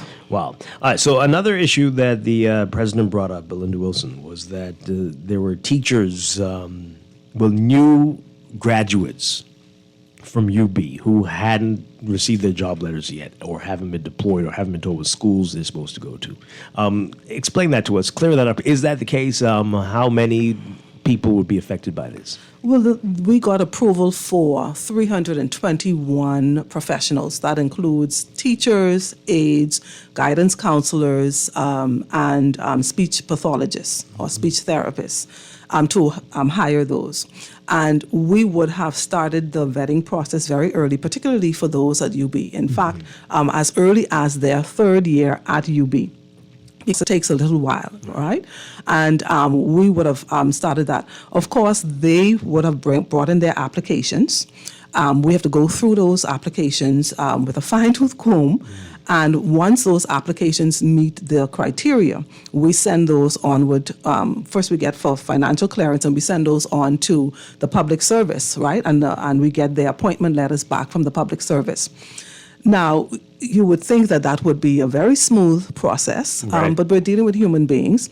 Sometimes, and I said it yesterday, again, paperwork. If the officer or the potential hiree has not brought in all of the paperwork, we go back through, we speak with them, our team. They're always calling them, turn this in. Sometimes when they check the document, I'll give you a good example.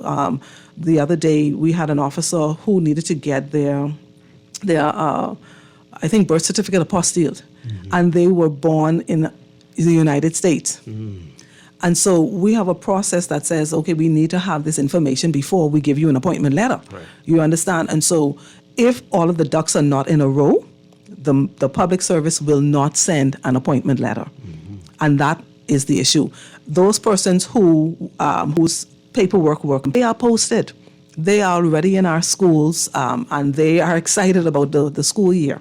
And so all of those other officers whose paperwork perhaps has not been processed yet, for whatever reason, they are being processed. Can you say how many might fall into I that cannot category? because it's quite minute. Oh. We have a really good team led by Deputy Permanent Secretary Wims.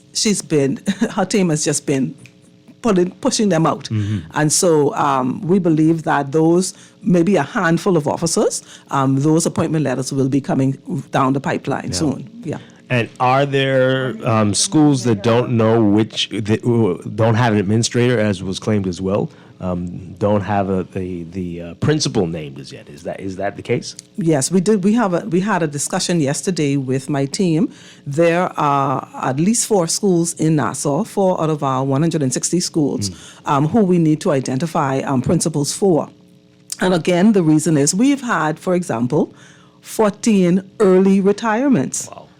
Early retirements, and for various reasons. We've had officers who said, okay, I have an elderly parent I need to take care of, and there's nobody else. And so they retired early.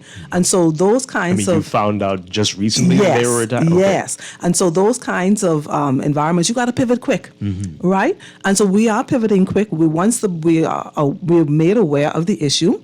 We start looking at the officers' qualifications to act in this post, because of course we have to send that to the commission as well, to the public service, get their okay to put these people in place. And persons know that there's a process. We just can't throw anybody in that seat of the principal. We do our due diligence, and it does not take us forever to do due diligence. And once we identify those persons, which we've identified persons, we're going to send that to the commission, get their A-OK, and put those persons in place. But let me tell you, we have vice principals who are quality team members who are doing the work of the principal right now. So not having a principal has not affected not at all. the production? Not at all, because what we do is we cross-train.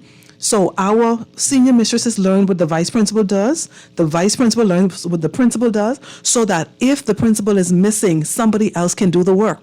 That's the kind of environment that we have created, and they work. If you look and see what's being done in those 4 schools that do not have principals, students are there, teachers are there, support staff, administrators are there, and school is running. Okay. Laverne? Laverne, I heard you. Are you there? Oh, she muted. No, okay, we'll come back to you, Laverne. All right. So, and you expect those posts will be filled soon? Yes, sir. Okay. All right. So the results, the exam results. Last week we were talking about this a lot. BGCSE and BJCs. From your perspective, how are we doing? I think we've made some gains. We saw a 3.28% increase in the BGCSE results. And we also saw, I want to give some other figures, attendance increased. We saw the collection of report cards from parents increase to 85%. We saw... Only 85%? 85. Well, I'm looking for 100%. Right. But I will take 80 here. Okay. Any improvement for us is good. And then we also saw a decrease in violence, violent acts on campuses. And so for me, that says that we're doing some things well. We've put some programs in place, and they have provided gains. And so this year we're focused on how do we now capitalize and optimize for capacity so that we continue on this path of improving the academic, social environment, the emotional standing of our children. And so, yes, we did see a 3.28% increase in the BGCSE results last year. We saw the A to C grades increased by 20%. We saw our males improve. A to D passes saw it as well. And we're really excited about that because, we said that we wanted to do something for different with our males. We wanted to provide more experiential opportunities for them, more field trips that allowed their physical capacity, the sensory aspect of them to come to bear. And as a result of giving those experiential opportunities, the pull-out programs, the after-school, after-the-bell programs, the early bird classes, that those provided for our children improving in these results. And like I said, for me, seeing the young men improve is just special for me. Mm-hmm. Yeah. Yeah. You mentioned A to D passes, and a D is a pass. Yes, it is. Let's talk more about that. We still hear everybody slipping into the D average, degrading the nation by saying that stuff. But let's break that down to what. Honest with you, when you look at statistics, you want to compare apples and apples. Whenever you compare apples to oranges, you're going to get a skewed data. It's not going to be reliable or valid. And so persons who say we have that D average, I beg to differ. Students, I could have a student who takes 5 subjects and they're all core, they take the core. I could have another student who takes the extended, they take 8 subjects. We can't compare those, all right? But what we do is we look at what do students take, as well as how many students take the courses, because we want to make sure that our programs, are effective. And then we also we compare our boys with our girls. We want to see gender because we know boys learn different from girls.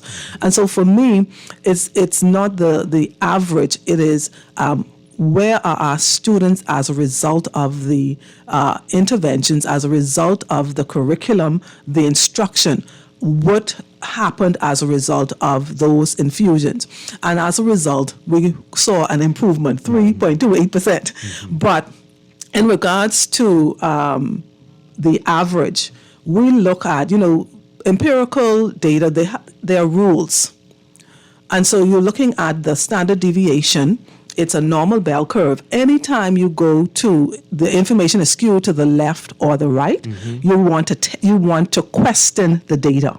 And so in a normal distribution, 68% of your students will fall in that average. That's a normal distribution.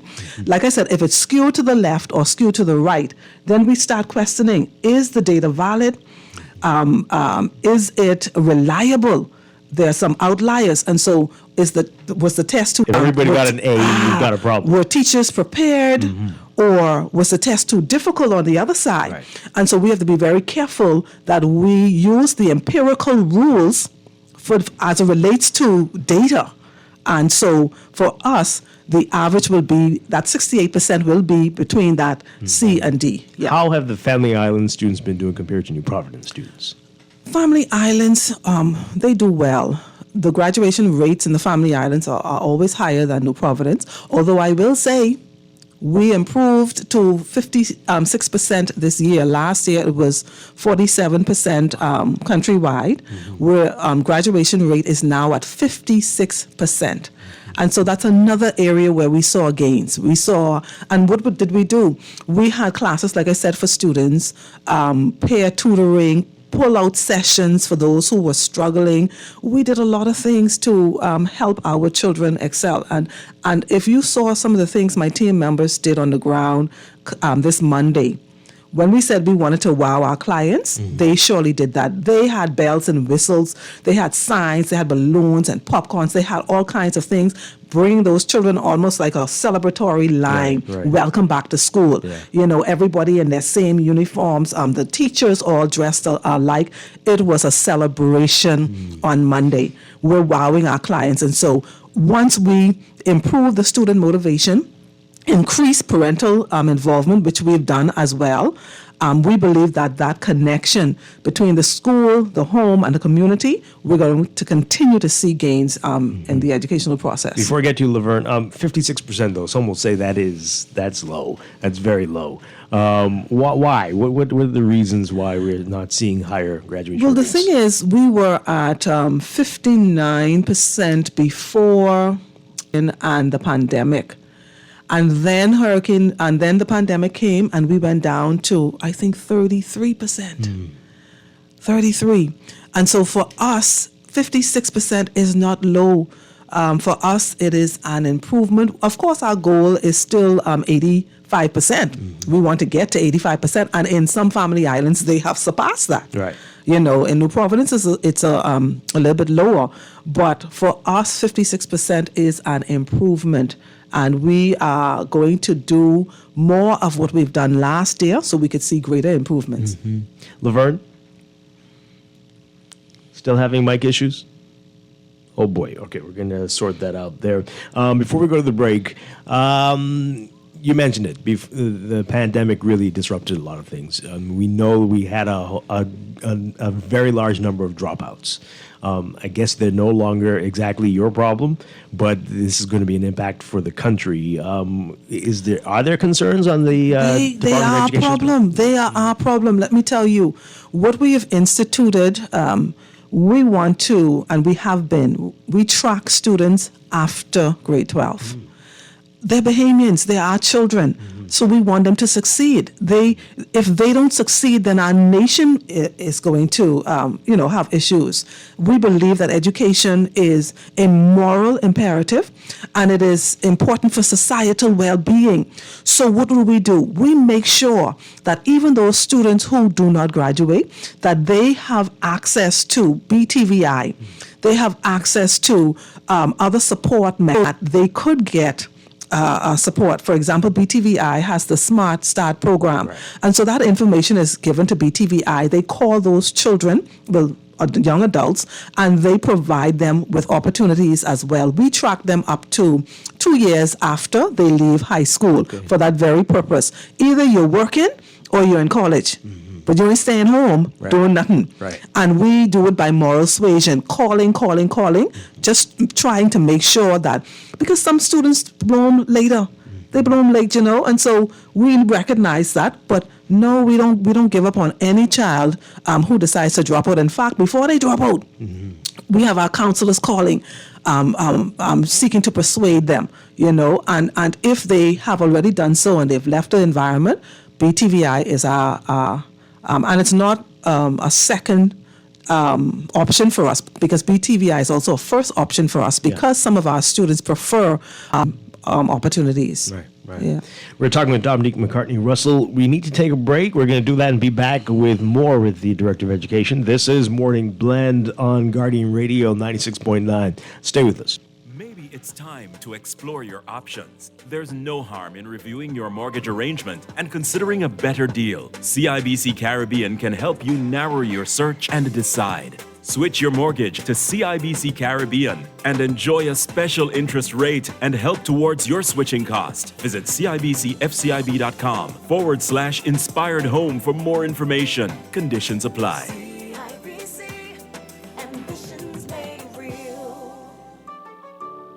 For fast, reliable, and impactful printing services, look no further. Let Printmasters bring your masterpiece to life.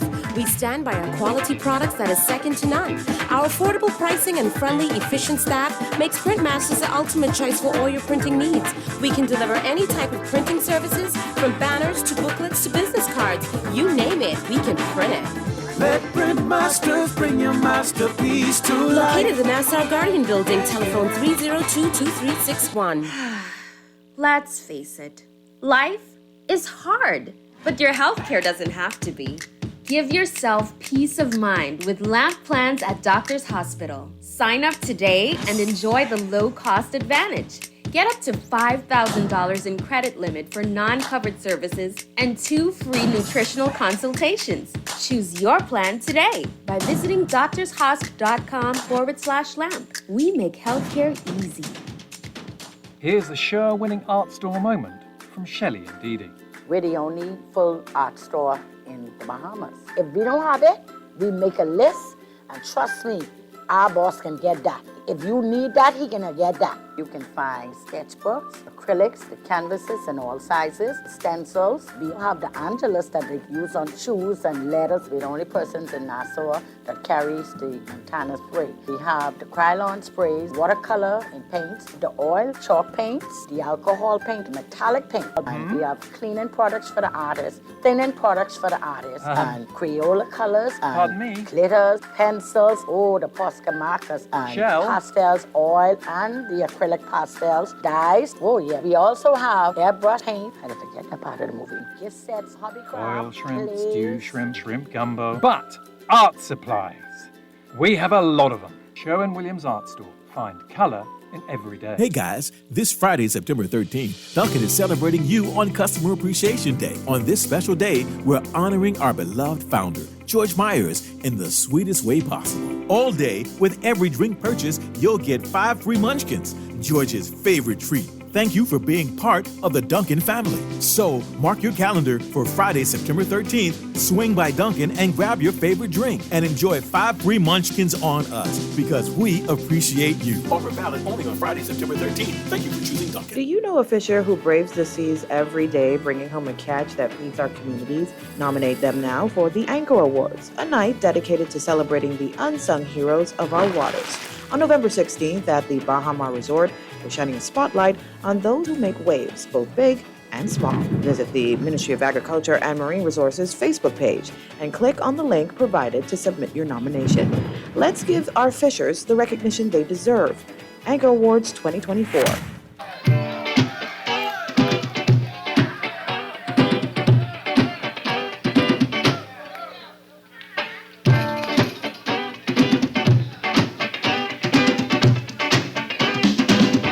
Take that mess from off the wall. Give that baby back its ball. Leave other people things alone. There's not a way to get it. And welcome back to Morning Blend here on Guardian Radio 96.9. Twice we are talking with the Director of Education, Dominique McCartney-Russell. Laverne, I hope we got your mic sorted out there. Are you back with us? Hey, can you hear me? Yes, we can. I know you had a couple questions. Finally. I don't know what was happening. And I have so many education questions. Okay. Yeah. Okay, so couple things. First thing, I know, Mrs. Russell McCartney-Russell, you spoke about still placing teachers and teachers' aides.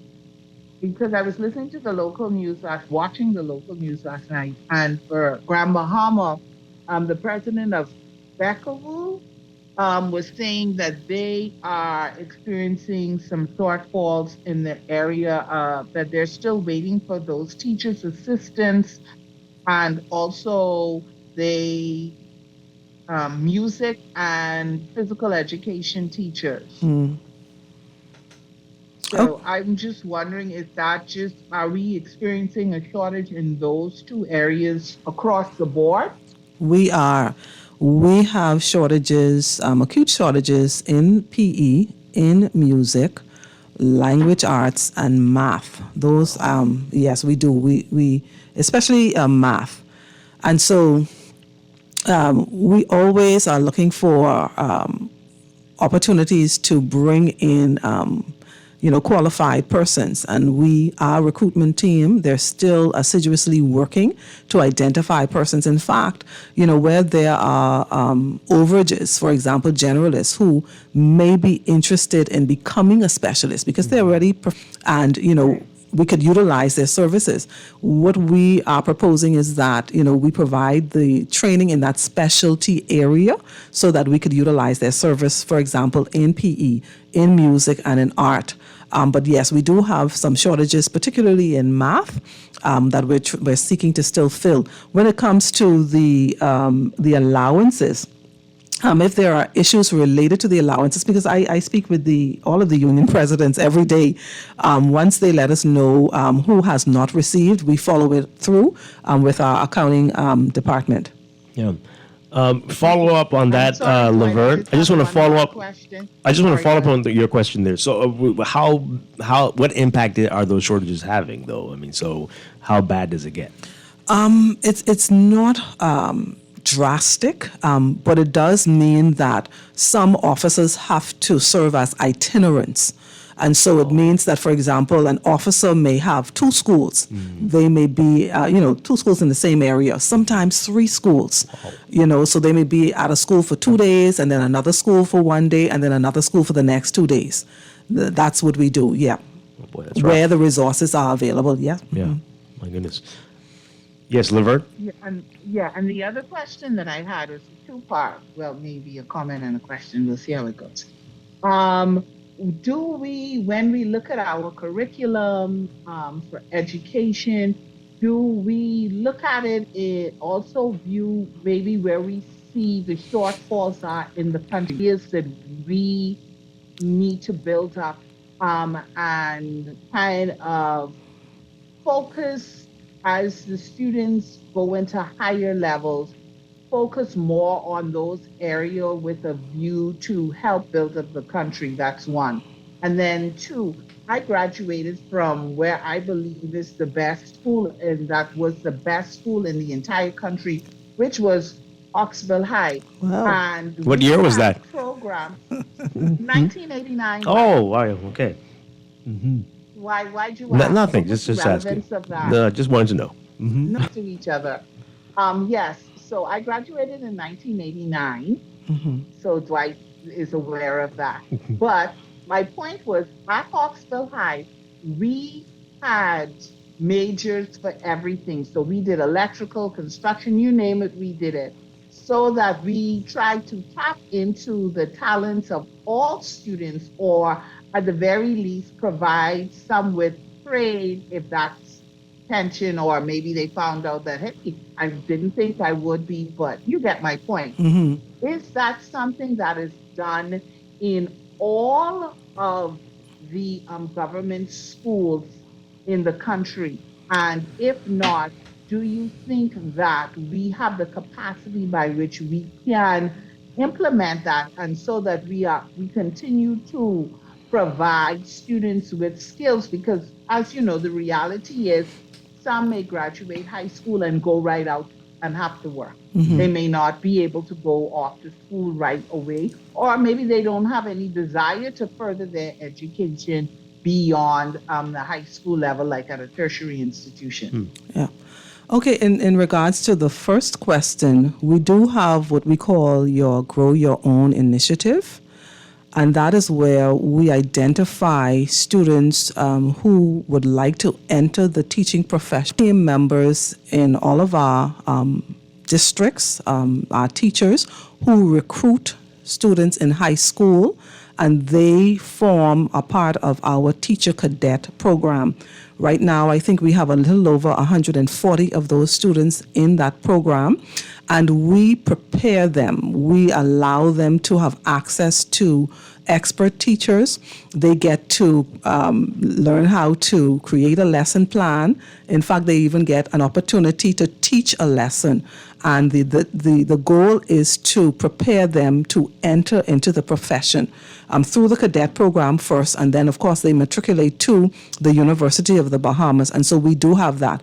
Where our issue lies is we're seeking to bring in more male teachers, and I'm happy to report that this year we brought in, and we're so excited, more males were promoted to senior masters, and so we're also going to meet with all of our male counterparts so that they can also help us. How do we bring in more men into the program? But yes, we do have a program that allows us to identify prospective teachers early from high school. I think from grade 9, actually, and they are a part of our teacher cadet program. In response to your question concerning Hawksbill, I am from Grand Bahama, so I know about the technical program in Grand Bahama and how excellent it was. Last year, we brought in 40 plus technical officers from the Bahamas and Cuba. This year we brought in 46 officers, and they are in all of our districts from Bimini straight down to Acklands. And so we have persons who are teaching welding, mechanics, carpentry and joinery, technical drawing, graphical communications, AutoCAD, the gamut.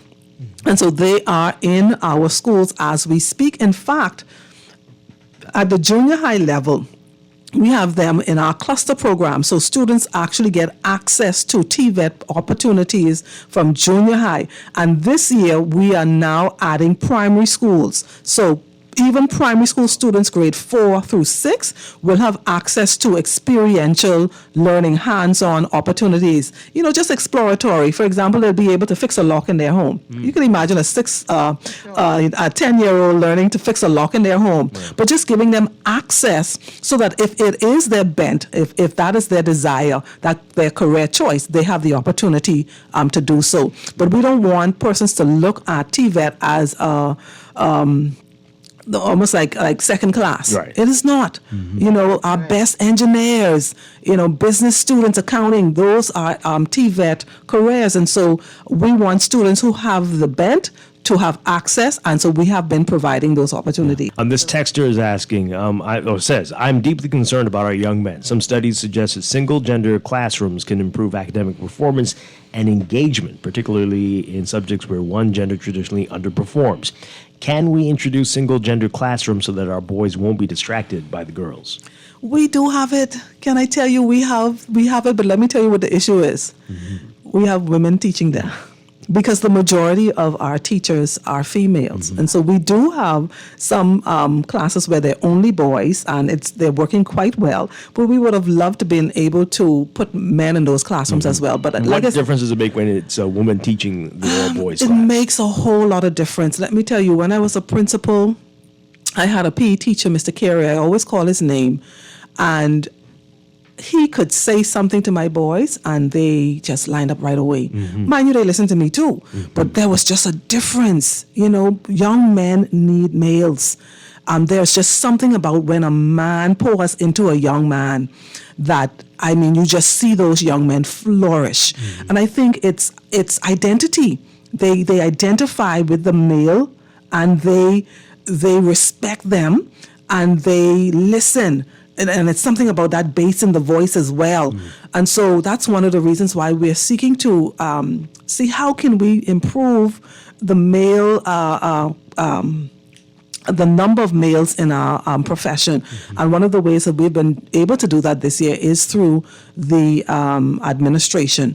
And so that's why we believe it's quite important for men to assist young men. Yeah. Well, the other theory is it needs to be money, right?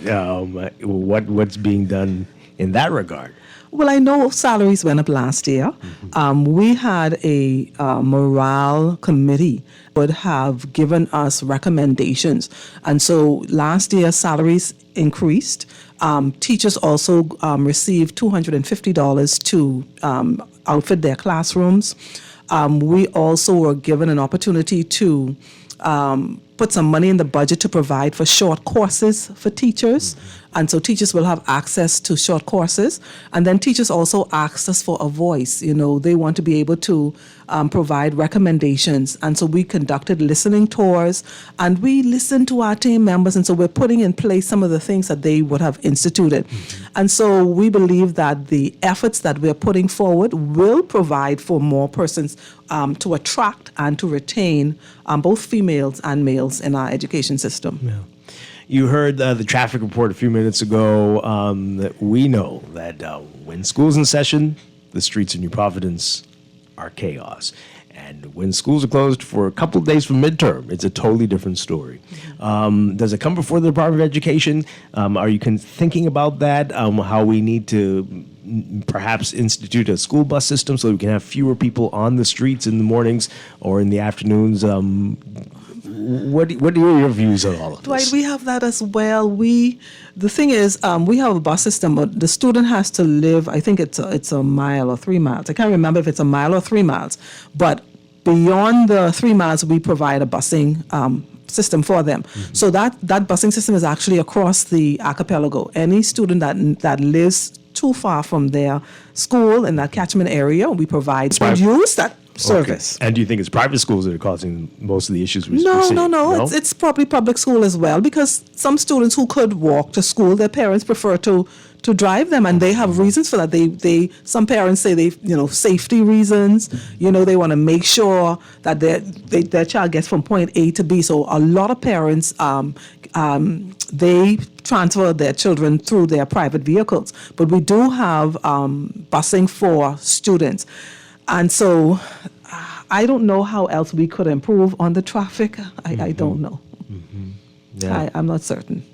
Yeah. Well, boy, I think we may be stuck here. If parents, could utilize the bus system, but like I said, it's for those students who live, and that's one of the reasons why we say to parents, ensure that your child, wherever you live in that catchment area, that child should go to that school. Right. But sometimes, parents go outside of the policy, and they may live in a certain area, and their children, they may live in the South, and they want their child to go to C.R. Walker, because they like the program there, or they were a student there. Right.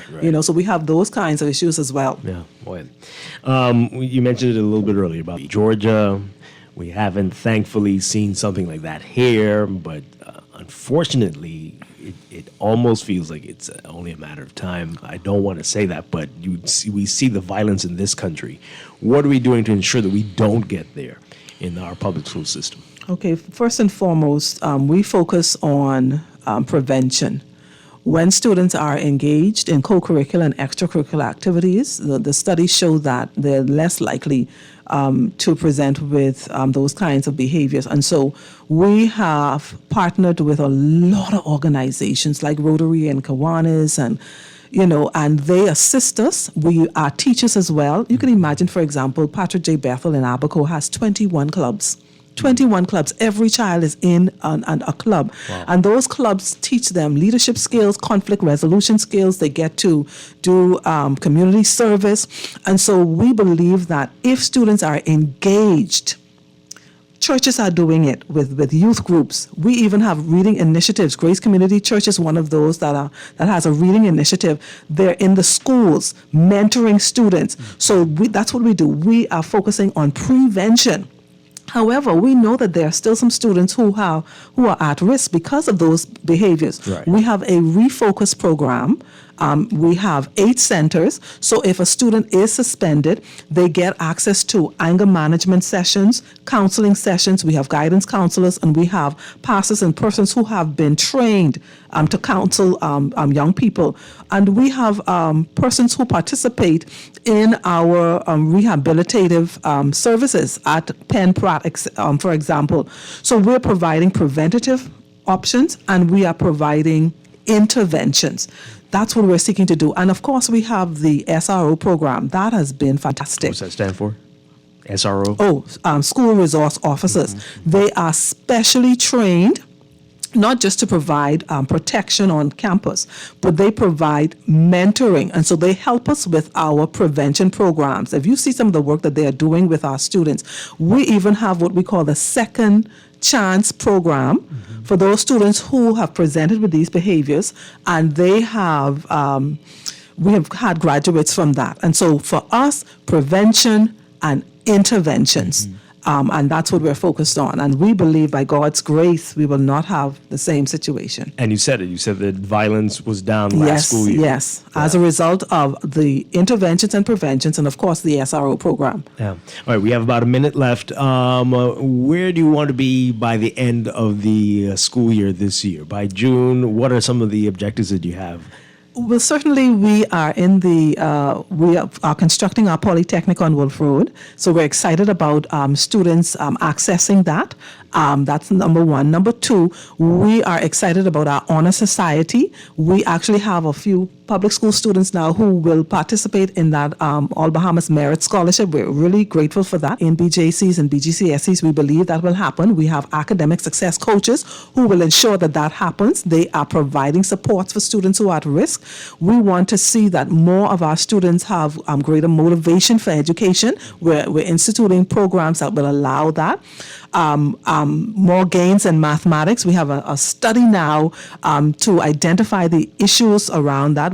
We have a study with UB on the factors that influence student achievement, and we're doing some things as a result of their inception report, like student motivation, connecting with parents. We have a parent engagement unit. We've connected with them at least 5 times now, so we're going to see more involved parents. We have a parent portal that allows them access to their children's grades, to the attendance. They could connect with schools, and so we believe that their involvement will cause for great greater increase when it comes to our student success.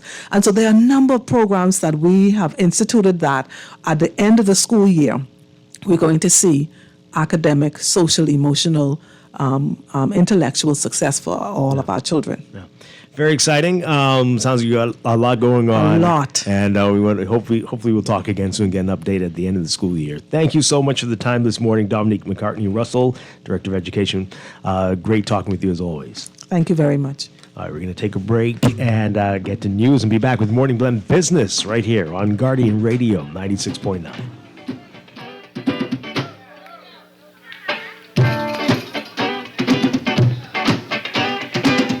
Take that mess from off the wall. Give that baby back its ball. Leave other people things alone.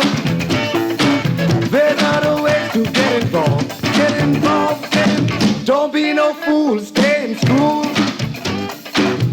Let your mind become a tool. Church were made for fools to be. Locked away from society. Get involved, get involved. This is Guardian Radio 96.9 FM. Fresh news, smart talk, all day. The views and opinions of the host and guests are their own and do not necessarily reflect the position of the management and staff of Guardian Network. Wake up, it's a new day. Wake up, it's a new day.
Good morning and welcome to Morning Blend Business on this Thursday, September 5th, 2024. Welcome back to our Morning Blend listeners. Once again, I'm Dwight Strachan along with Laverne Gardner. And this morning we're getting another update with them back with us. We're very pleased to welcome President of the Beach Club and General Manager of Royal Caribbean International Bahamas, Philip Simon. Good morning. And we have from Diane Phillips and Associates, Paula Welsh. Good morning to both of you. Great to have you back with us. Good morning, man. Good to see you. Good to see you. It's Always. been a while. Always. All right. So last time you were here, you gave us a great update, but there've been some developments since then, including with stuff on Grand Bahama as well. But let's talk about the latest. Well, I think the last time we were here, I don't know if that was prior or after the HOA signing. So on the 22nd of April, which was a really big milestone for us, we did the HOA signing with government. Everybody remembers the big celebration, long time coming, along with the signing of the land lease agreements, which again is a big deal. It's a 17-acre development, 14 of those being land that we would have acquired, and of course the 3+ acres of Crown land. So it's a big deal. It's a big deal for us, and since then we have been pushing very, very hard and fast and efficiently to get to the point of construction. So since then, really, the day after, we've been in site prep and demolition mode, which essentially we've completed over the summer period, and that involved people who are standing probably on your Providence side would look across and be like, hey, what happened? Mm-hmm. They're beginning to see a little newness on the land process.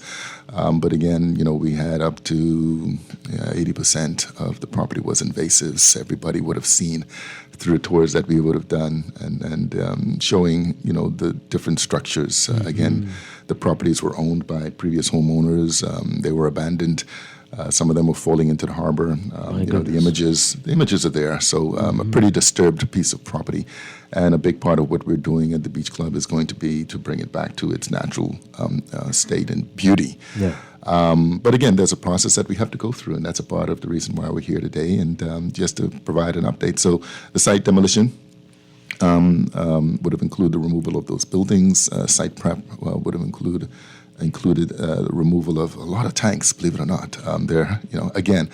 That part of Paradise Island, obviously you had to be self-providing and pretty much independent. There were no roads that took you to the western end of Paradise Island. So, whether it was, water or wastewater or power generation or fuel supplies. And so there were a lot of tanks that we kind of ran into.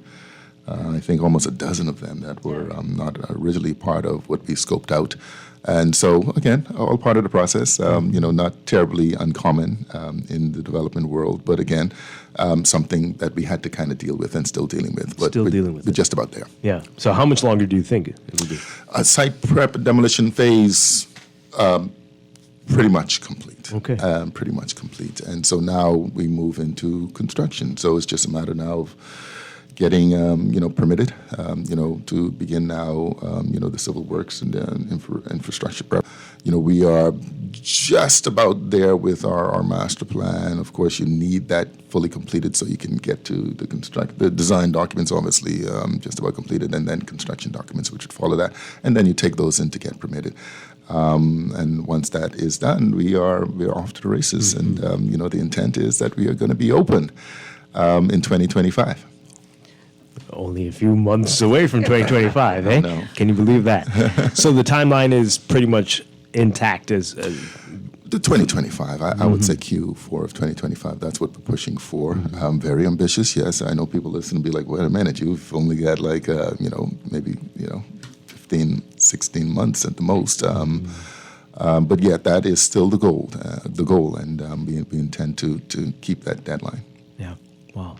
All right. So, what will happen exactly next? Did you mention some of those things, and in terms of personnel as well? Well, the immediate next steps, in which we are in the process, literally right now, is tree relocation, which is a very important part of the process. We have always said from the very beginning that our environmental pillars, whether it's wastewater, energy. We have zero waste to landfill. We're going to be pushing for 100% renewable energy by 2030. Of course, there's no dredging, there's no cabanas. All of these things, best in class for wastewater treatment, and of course, protecting the island habitats as much as we can. All of these things can be found at the website. In case people are saying you're going too fast, Philip, just go to Royal Beach Club at ParadiseIsland.com, and you can see both the environmental pillars and also the economic pillars. But the tree relocation phase right now is all a part of the site prep, and that's where we are. We have over, what is it, Paula, 1,200?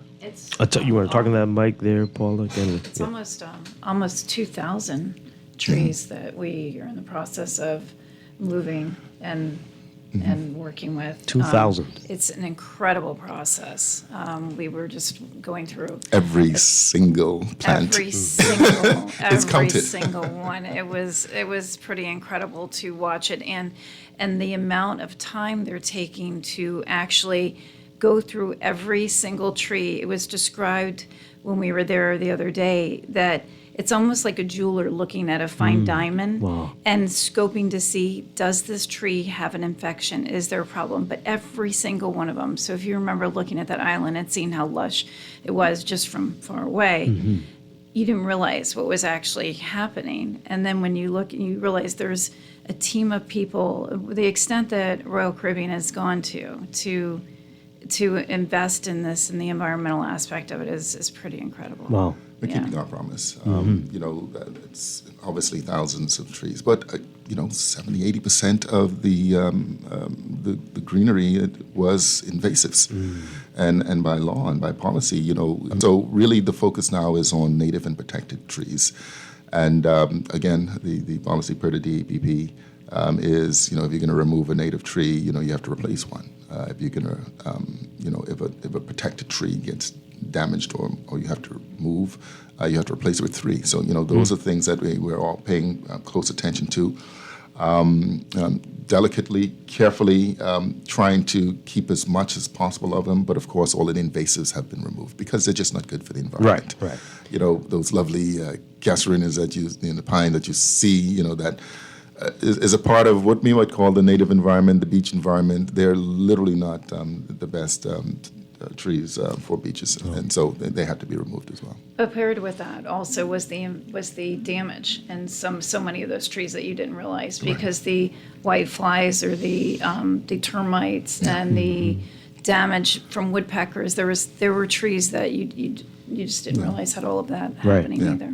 So that's what's happening right now. And so you said relocate some. So where would those go? The ones that relocated. But the nurseries for the moment are going to be both on the island and also in New Providence, and so really depending on where the trees are located currently with regards to the development, the master plan, and so those who would have an opportunity to visit the site would see that we've relocated on the western end for the moment because right now that's an area that we're not going to, it's not a part of the first phases of the construction, so we kind of have the trees there for the moment. Okay. As we advance in the project, we'll probably find that we'd have to move other trees off island to a nursery on New Providence. And so we have an excellent Bahamian company that is in charge of that process for us. And again, keeping our commitments, and you're probably going to get into this later, but that as much as possible, and we're pushing to try to make that 100%.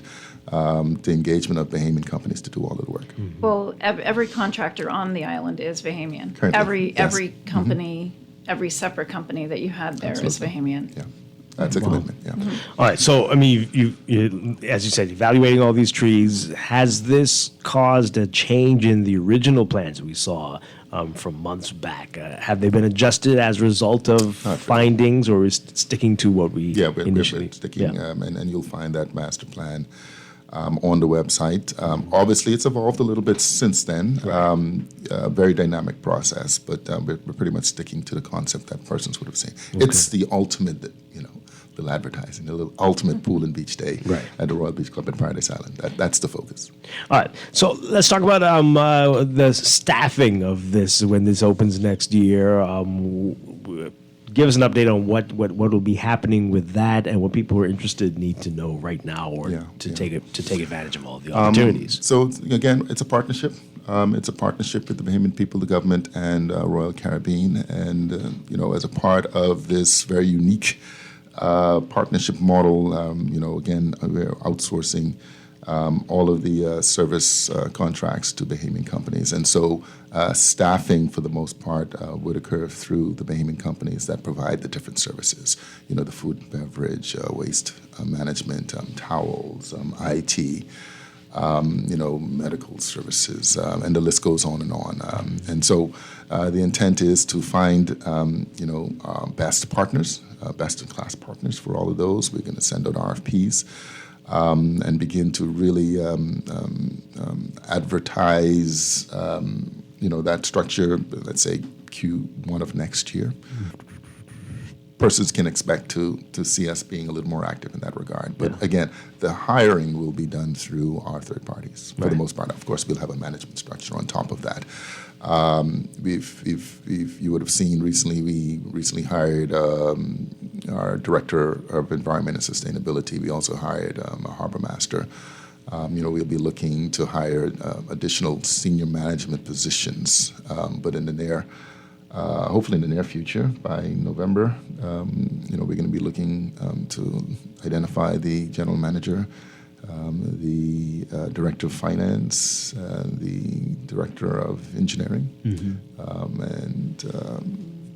anyway, yeah, those things are coming Yeah. soon too. But Okay. again, Good morning. the hiring will. I just have a, sorry. Yeah, I have a Laverne? question. Just go back to the hiring part of it. So I just wanted to make sure that I'm clear. Are you looking then to partner with or to hire companies who provide these various services and they will provide staff? Is that what you mean? That's correct. That's correct. It's a partnership. Yeah, it's a partnership model. So, we did a lot of workshops last year, and I just definitely want to say to those persons who would have reached out to us, and again, you can still continue to reach out to us through the website. That this is where they would come in, and this is where the opportunity would be. So if you think of and beyond just the areas that I listed just now, you can propose something to us that you think would be an excellent idea for a beach club concept, and we'll explore it with you. But yes, is it Laverne? Yeah. Laverne, Yeah. the model is to engage with the companies that will then provide, obviously, Right. the staffing. Yeah. Right. All right. So, And then the other thing, sorry, Dwight, Yeah. I'm just curious about, it's probably off the wall. What kind of trees are you now planting, seeing that, what kind of trees are you looking at now that you've removed the invasive ones? And then also, I think you mentioned that you're not going to have cabanas. But no dredging. So no dredging and no overwater cabanas. Okay, no Yeah. overwater Yeah, cabanas. we're not taking Okay. anything, any structures into the harbor or on the north side into the ocean.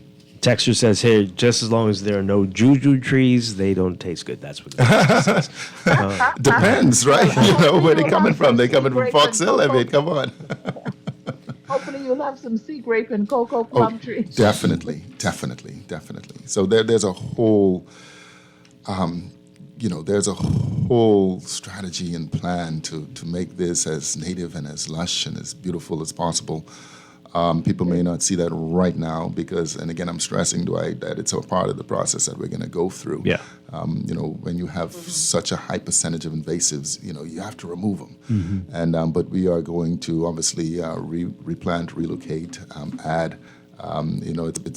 It's really an exciting program, and obviously the landscaping is a big part of what we're going to do. Mm-hmm. Yeah. Trees. Yeah, the coconut trees, buttonwood, sea grapes. It's an entire list of things, Laverne. And a lot of that are things that they're saving. So the things that were salvageable, they're taking the repositioning and they're actually putting back again. So that's part of that whole process as well. Okay. Now, so there's still people who are concerned about this project and what the impact it'll have on Bay Street vendors. What do you say to folks who continue to express apprehension about this and the impact it'll have? It's the same thing. It's again, it's another excursion essentially for the company. It has a set number of persons that you can accommodate on any daily basis. But as a Bahamian, I think my concern would be more, well, how are we going to accommodate the growing number of guests that are coming to the market. Right. We would have launched Utopia just a couple of months ago, less than 2 months ago, I think it is. And, that's an additional 700,000+ people that were, are going to be coming, to, Cocoa Key and Nassau, downtown Nassau. Our president would have indicated by 2027, and probably don't quote me literally on this one, but obviously, millions of additional guests as we continue to grow the market will come. The beach club is one, but that's set. I mean, we're going to have multiples of those numbers coming on a daily basis. And so what are the people going to do? And I think it's a great challenge for us, but it's an excellent opportunity to develop new businesses, to have additional tours and excursions that go to different places in the city and nearby. Right. So it's a challenge. Yeah. What has the response been like to Utopia, the all Bahamian cruise? It's amazing. Mm-hmm. It is knocking it out of the park. I think we underestimate the appeal that the Bahamas has, and makes you proud to be Bahamian, but it's been extremely well received. Well, you're getting ready to have a brunch on Utopia. That's right. So- With the Chamber of Commerce Chamber of next Commerce, week. yeah. Is that the? That's on the 10th of That's on the September. 10th. Yeah, so I guess if you're interested in hearing more and actually seeing the ship Utopia Icon came early in the year. Most people would have heard all the fanfare related to Icon. Utopia is to me just as amazing as Icon. And so next week on the 10th we have a power brunch with the Chamber of Commerce. You can call them to register for that event. Okay, all right. We're going to take a break. When we come back, we're going to talk about what was happening in Grand Bahama, some big news there with the shipyard, and more, what the future looks like. Okay. We are talking with Royal Caribbean. We've got Philip Simon and Paula Welsh with us. This is Morning Blend Business on Gardening Radio 96.9.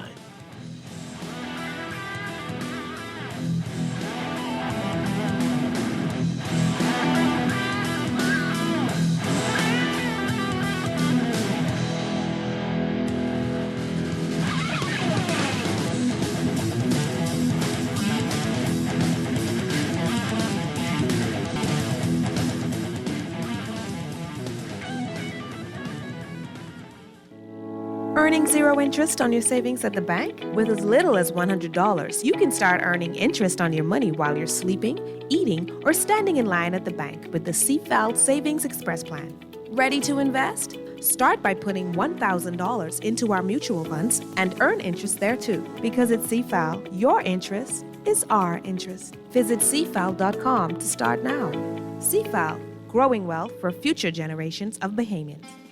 Calling all young champions, supportive sidekicks, and wise mentors. Are you ready to unleash your back-to-school superpowers? Fly into John Bull Business Center, gear up, and enjoy a super 20% off all school supplies and 10% off on teaching aids. And that's not all. With every purchase now through September 7th, enter to win a $3,000 shopping spree. Zoom in to John Bull Business Center today and gear up like a true super student. Do you know a fisher who braves the seas every day, bringing home a catch that feeds our communities? Nominate them now for the Anchor Awards, a night dedicated to celebrating the unsung heroes on November 16th at the Bahama Resort. We're shining a spotlight on those who make waves, both big and small. Visit the Ministry of Agriculture and Marine Resources Facebook page and click on the link provided to submit your nomination. Let's give our fishers the recognition they deserve. Anchor Awards 2024. Back to school is around the corner. Move to the top of the class with this amazing Scotiabank Back to School credit card offer. You could win your share of prize money valuing $10,000 when you spend $150 or more on any Scotiabank credit card to purchase books, uniforms, technology items, or other academic items. 10 lucky customers will each win $2,000 in cash back towards their purchases. Promotion runs July 12th through September 30th, 2024. Drawing date is Friday, October 11th, 2024. This is Guardian Radio 96.9 FM, Nassau, Bahamas. Wake up, it's a new day. Wake up, it's a new day.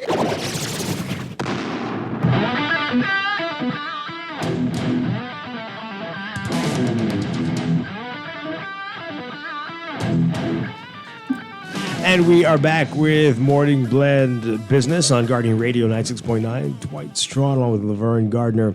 We are talking with Philip Simon and Paula Welsh. Philip is the president of the Royal Beach Club on Paradise Island and general manager of RCI, Royal Caribbean International Bahamas, and Paula Welsh is with Diane Phillips and Associates. All right, so we saw last week the big signing. They're playing a big role in the shipyard as well. Tell us about that and what this enhancement, this big project, is going to mean for Royal Caribbean and for Grand Bahama as well. Exciting times. Trying not to sound like a politician, but really, I as a Bahamian, and I always say this. I think I already said this morning. It's just exciting times. I think, and at least opportunities for Grand Bahama. The shipyard. Finally, we're $600 million investment plus to get that back in working order, become the largest dry docking facility.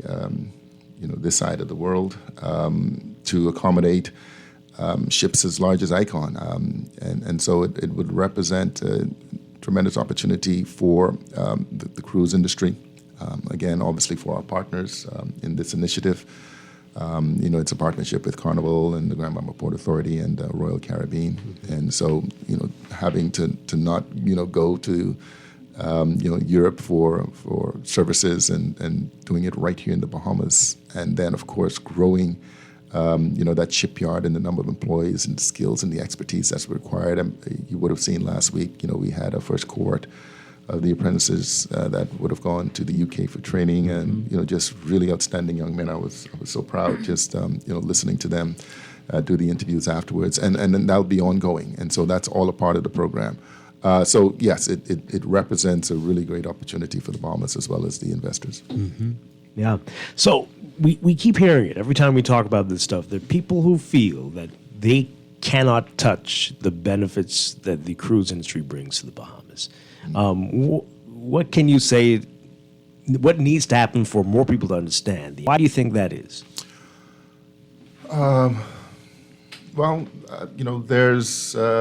There's history. There's, I was CEO of the Chamber of Commerce a little while ago now, right? And, even back then, being a part of that organization, there were concerns about the industry and the fact that, like you said, the opportunities weren't there. Everything was within a box. And I don't see that. Even when I took on this position last year, it took me 2 months to kind of make up my mind. And I did my research and I had dozens of conversations. And it's kind of a new way.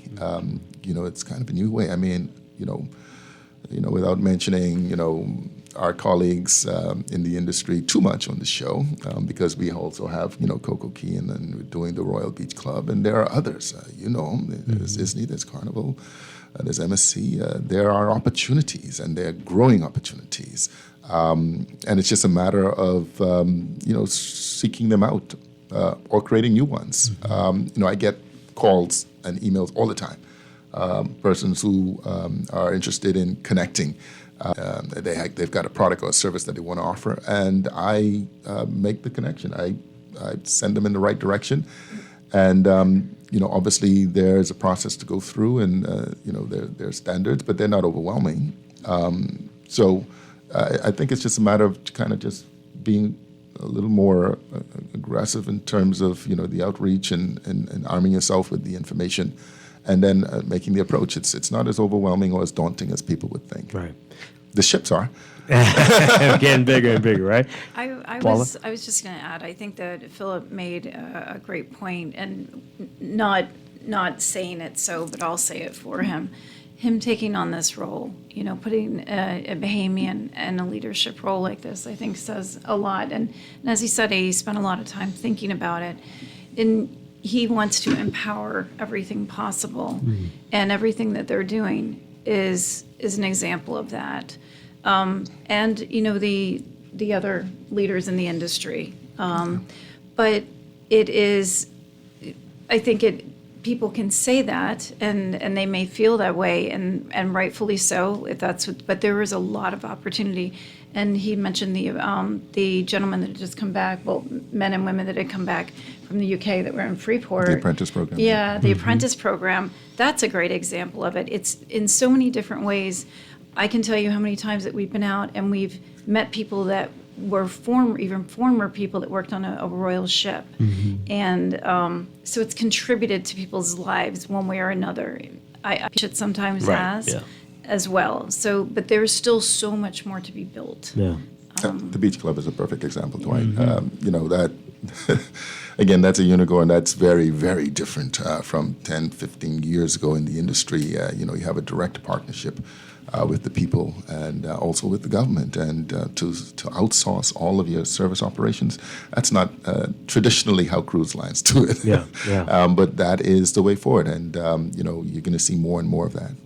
All right, so if you are in high school right now, we're just talking with the director of education. You're in high school right now, and you're trying to figure out the way to go after school. What would you say to somebody, a boy, a girl, a young man, young woman, and looking and wondering if there are opportunities for me in the cruise sector. What should they be thinking about? What are some of the things that you know that you need now or will need in the few years? What should they be thinking about? Well, the first advice I would give is, really, do an internal assessment about what are the things that make you happy in life, right? You definitely want to go down that road. You don't want to go through a process of education and 4 years later you realize this isn't what I want to do. But, pursue happiness. That's always a first goal. But with regards to the industry itself, there are career opportunities straight across the board in everything that you could think of, whether it's engineering or whether it's medicine.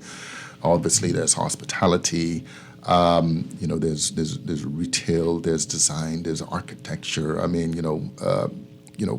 when you look at a vessel like Icon or Utopia, and beyond the staff members that you would see working in various different departments, there were staff employees that built that made that happen, that dreamed that up, and no, I don't think there's a that you can think of or a career opportunity that doesn't exist within the cruise industry. Yeah. And if you're a business person right now, and you're, again, wondering if these thousands of people are coming here every day, what do you see out there that, people would love this, or why hasn't anyone done that? Is there anything like that you notice? Yeah. I'm going to answer you indirectly only because I can right now. But, we have really great working relationships with the Tourism Development Corporation, the Small Business Development Center. You obviously mentioned the Chamber of Commerce and the Power Brunch, and these are some of the things we're going to be talking about next week. But people come here, they don't necessarily want to stay on the ships. They want to come off, they want to experience our culture, our music, things that are uniquely Bahamian. And at the end of the day, nobody does that better than us, right? And so those kind of represent, you see people walking down Bay Street with the coconut and, the pineapple and the opportunity, right? That picture, that experience, that moment that people, things that we might take for granted as Bahamians are just real special to guests. And so, again, we have the water. There are tons of different types of excursions that you can do. Every time I go downtown at night and drive through there, and the harbor is kind of empty and it's not lit up, and I'm like, wow, just about any place else in the world, this thing would be flourishing with commercial activity because it's beautiful. So those are things that kind of just pop to mind. And of course, people say, well, the cruise ships aren't there at night, but the cruise ships aren't the only visitors that we have. They're there, and of course, there's us. There's us. Things that we love, our guests will love. And maybe the ships would stay longer if there were more things happening. That's something. Anyway, Yeah. All right. So we hear this often as well. People say they have ideas, they have great products, but the hoops they have to jump through to get included on the itinerary, maybe, or be on the radar for the ships. They say it's excessive or challenging, the insurance, all that stuff. Break that down for us. How does this really work, and what do people need to keep in mind when offering services like this? Well, again, you mentioned the word there, insurance, and we're trying to work out different ways to make that more accessible. It is a pretty hefty figure, but that's almost mandate. That's legal, right? You get into, if something happens to a guest, we certainly don't want to place our partners in. They can end up obviously in a lawsuit that they just cannot handle. So there are standards. There are processes all designed to have the best outcome for both the company as well as the partners. Yes, it can be a little onerous, but I think it's probably beneficial in the end. We try to expedite those as best as possible. Obviously, it's a huge industry and a lot of different moving parts. But I've seen, even in the 1 year that I've been in this position, an improvement in that regard. And of course, again, working with the local partners to position persons and businesses to participate a little more robustly. Yeah. All right. So, what can we expect? You see the ships, as you mentioned earlier, the ships getting bigger and bigger. What's on the future for the cruise industry? What can we expect from these ships in 5 years? Oh my goodness. Right now, it's just about everything, man. But you can expect more gas. That's a given. And to have a ship as large as Utopia dedicated to the short cruise, that's almost a first. But it just shows the demand, and there is a growing demand, and I think it's just still the tip of the iceberg. And the Caribbean and the Bahamas in particular will remain a top destination. And like I had said earlier, so what are we going to do about it, right? We talk about the trickle-down effects, and, person saying, well, you don't see the visitors. I think I saw an article this morning in the papers where the DPM was speaking. That's real. Anybody that goes, the question is, well, how do we get them beyond the borders? If we get these ships to stay overnight, what would be the compelling reason for them to do so? And that, again, is an entrepreneurial challenge. It's a national challenge. Because there will continue to be increasing numbers. Yeah, and this is I'm sure a question that would be better suited to the government. But I mean, we know you all have your private islands, but if there were other ports in the Bahamas, I'm sure that would be something you'd love. In the southern parts of the country, if you could go for 7 or 10 days and stay in the Bahamas, that would be amazing, I'm sure. Always looking, the standard line that when people start asking about, Grand Bahama or Exuma or elsewhere, and the company is always looking for opportunities. And again, any hints that we're moving in that direction, the country? Are you hearing that from your tourism partners? Always looking for best opportunities too. And again, we have it. We do have some really... and there's a balance, by the way, because in certain islands and certain areas, you just certainly you don't want to exactly right. But there are others that present opportunities for us, and we are exploring all opportunities. So I hope everybody is exploring, folks, because I think they are as well. Yeah, let's hope so. Let's hope so. All right. And if you want more information, again, let people know what they need to do. Yeah, the Royal Beach Club at ParadiseIsland.com is the website. Certainly, persons can always reach out to myself, Philip Simon at rccl.com. Last time I gave my telephone number out. Well, Philip Simon at rccl.com. Right. Yeah. I told you not to do that. Yeah, I know. And then the website, Royal Beach Club at ParadiseIsland.com. You can actually email us there, and we will respond within the day. Okay, wonderful stuff, Philip And Simon. of course, there's DPA. Yes. Yeah. We've had people stop by our office before, so absolutely, we are always happy to help. Wonderful stuff. Thank you both for being here this morning, Philip Simon and Paula Welsh. Thank you. Thank you for the opportunity. Looking forward to talk with you again. Yeah. Thank you so much. All right, we're going to take a break and then be back with the final few minutes of Morning Blend Business on this Thursday morning here on Guardian Radio 96.9. Thank you, Dwight.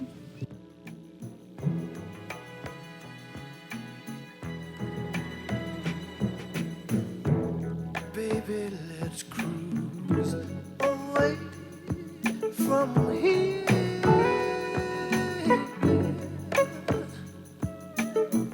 Don't be confused. The way is clear.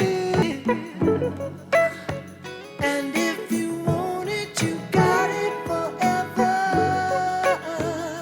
This is not a one-night stand, baby. So let the music take your mind. Ooh, just release and you will find you're gonna fly away. Glad you're going my way. I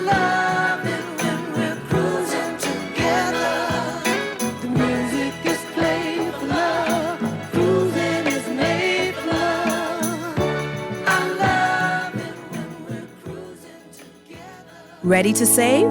You can put $100 into the CFAL Savings Express Plan and make sure your money keeps growing. Earn interest on your savings while you're sleeping, eating, or standing in line at the bank. Ready to invest? Start by putting $1,000 into our mutual funds and earn interest there too. Because at CFAL, your interest is our interest. Visit cfal.com to start now.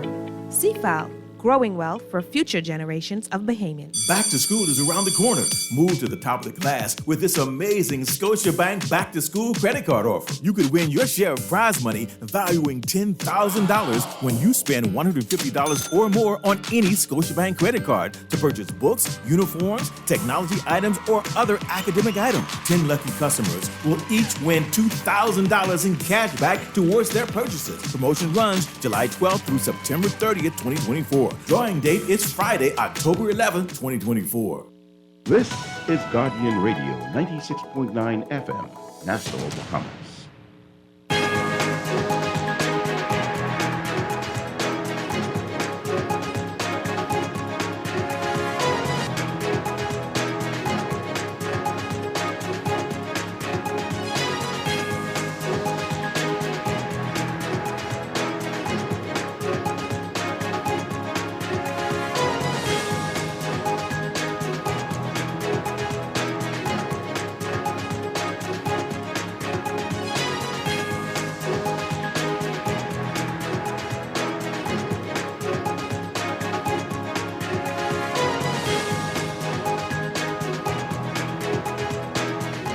It's time for your morning business report brought to you by CFAL. In the midst of worry that Exuma's economy will lose airlift due to the closure of Sandals, Deputy Prime Minister and Minister of Tourism Chester Cooper telling Guardian Business that American Airlines recently asked to increase the size of the planes it brings to the island, and other airlines have not indicated an intention to stop flying to the destination at all. Cooper says Sandals Emerald Bay represented a small portion of the 3,000 rooms that are available in Exuma when short-term vacation rentals are factored in. According to Cooper, the Ministry of Tourism, Investments and Aviation since Sandals' announcement that it would close in order to renovate and reopen as a beaches resort. Deputy Prime Minister Cooper also saying that people are making money in downtown Nassau despite complaints from straw vendors related to a lack of cruise ship passenger spend and the closure of Preacher's Kid restaurant inside the Nassau cruise port. Cooper, speaking to the media, said in reference to the restaurant closure that he didn't want to speculate on that, but that he is seeing that things are going very well for other vendors. You can read more on that story in our Guardian Business section. The escalating cost of electricity is having a devastating effect on a business community, according to the CEO of the Bahamas Chamber of Commerce and Employers Confederation, Dr. Leo Roll, saying that the chamber was deeply concerned over the increased cost of doing business and the devastating effect it's having on the business community, with the escalating cost of energy among primary concerns. The chamber noting that the Minister of Energy and Transport, JoBeth Colby Davis, and her comments about increased outage equating to increased usage, equating to increased costs, and wondering whether the free energy audits that were mentioned during the initial rollout of the energy reforms have been offered to businesses that taken advantage of by those most impacted. The commercial base tariff, 15 cents to 14.5 cents, and the temporary supply 23 base tariff, which particularly affects the Family Islands, was said to drop from 16.38 cents to 15 cents. But Roll says from the Chamber's perspective, they've encouraged members to seek alternative renewable energy sources where possible.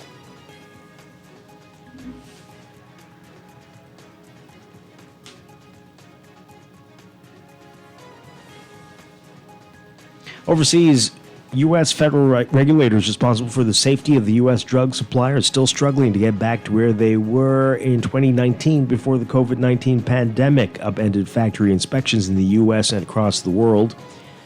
An analysis from the Associated Press of the Food and Drug Administration data showing that agency staffers have not returned to roughly 2,000 pharmaceutical manufacturing firms to conduct surveillance inspections since before the pandemic, raising the risks of contamination and other issues in drugs used by millions.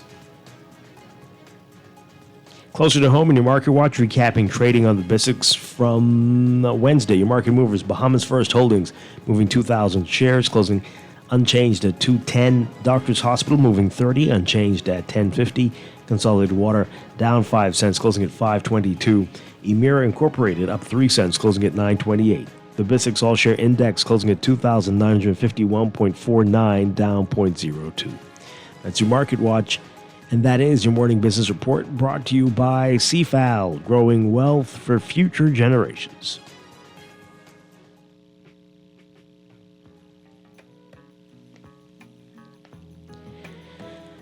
And Laverne Gardner, that is going to do it for us today.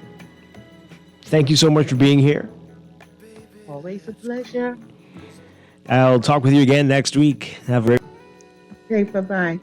And I'll be back tomorrow morning with more Morning Blend and Morning Blend Business right here on Guardian Radio 96.9. Dwight, Strachan, have a great day. Stay tuned for On the Clock with Aaron Green next.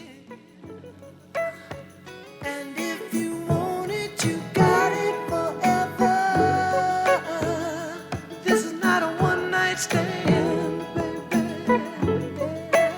So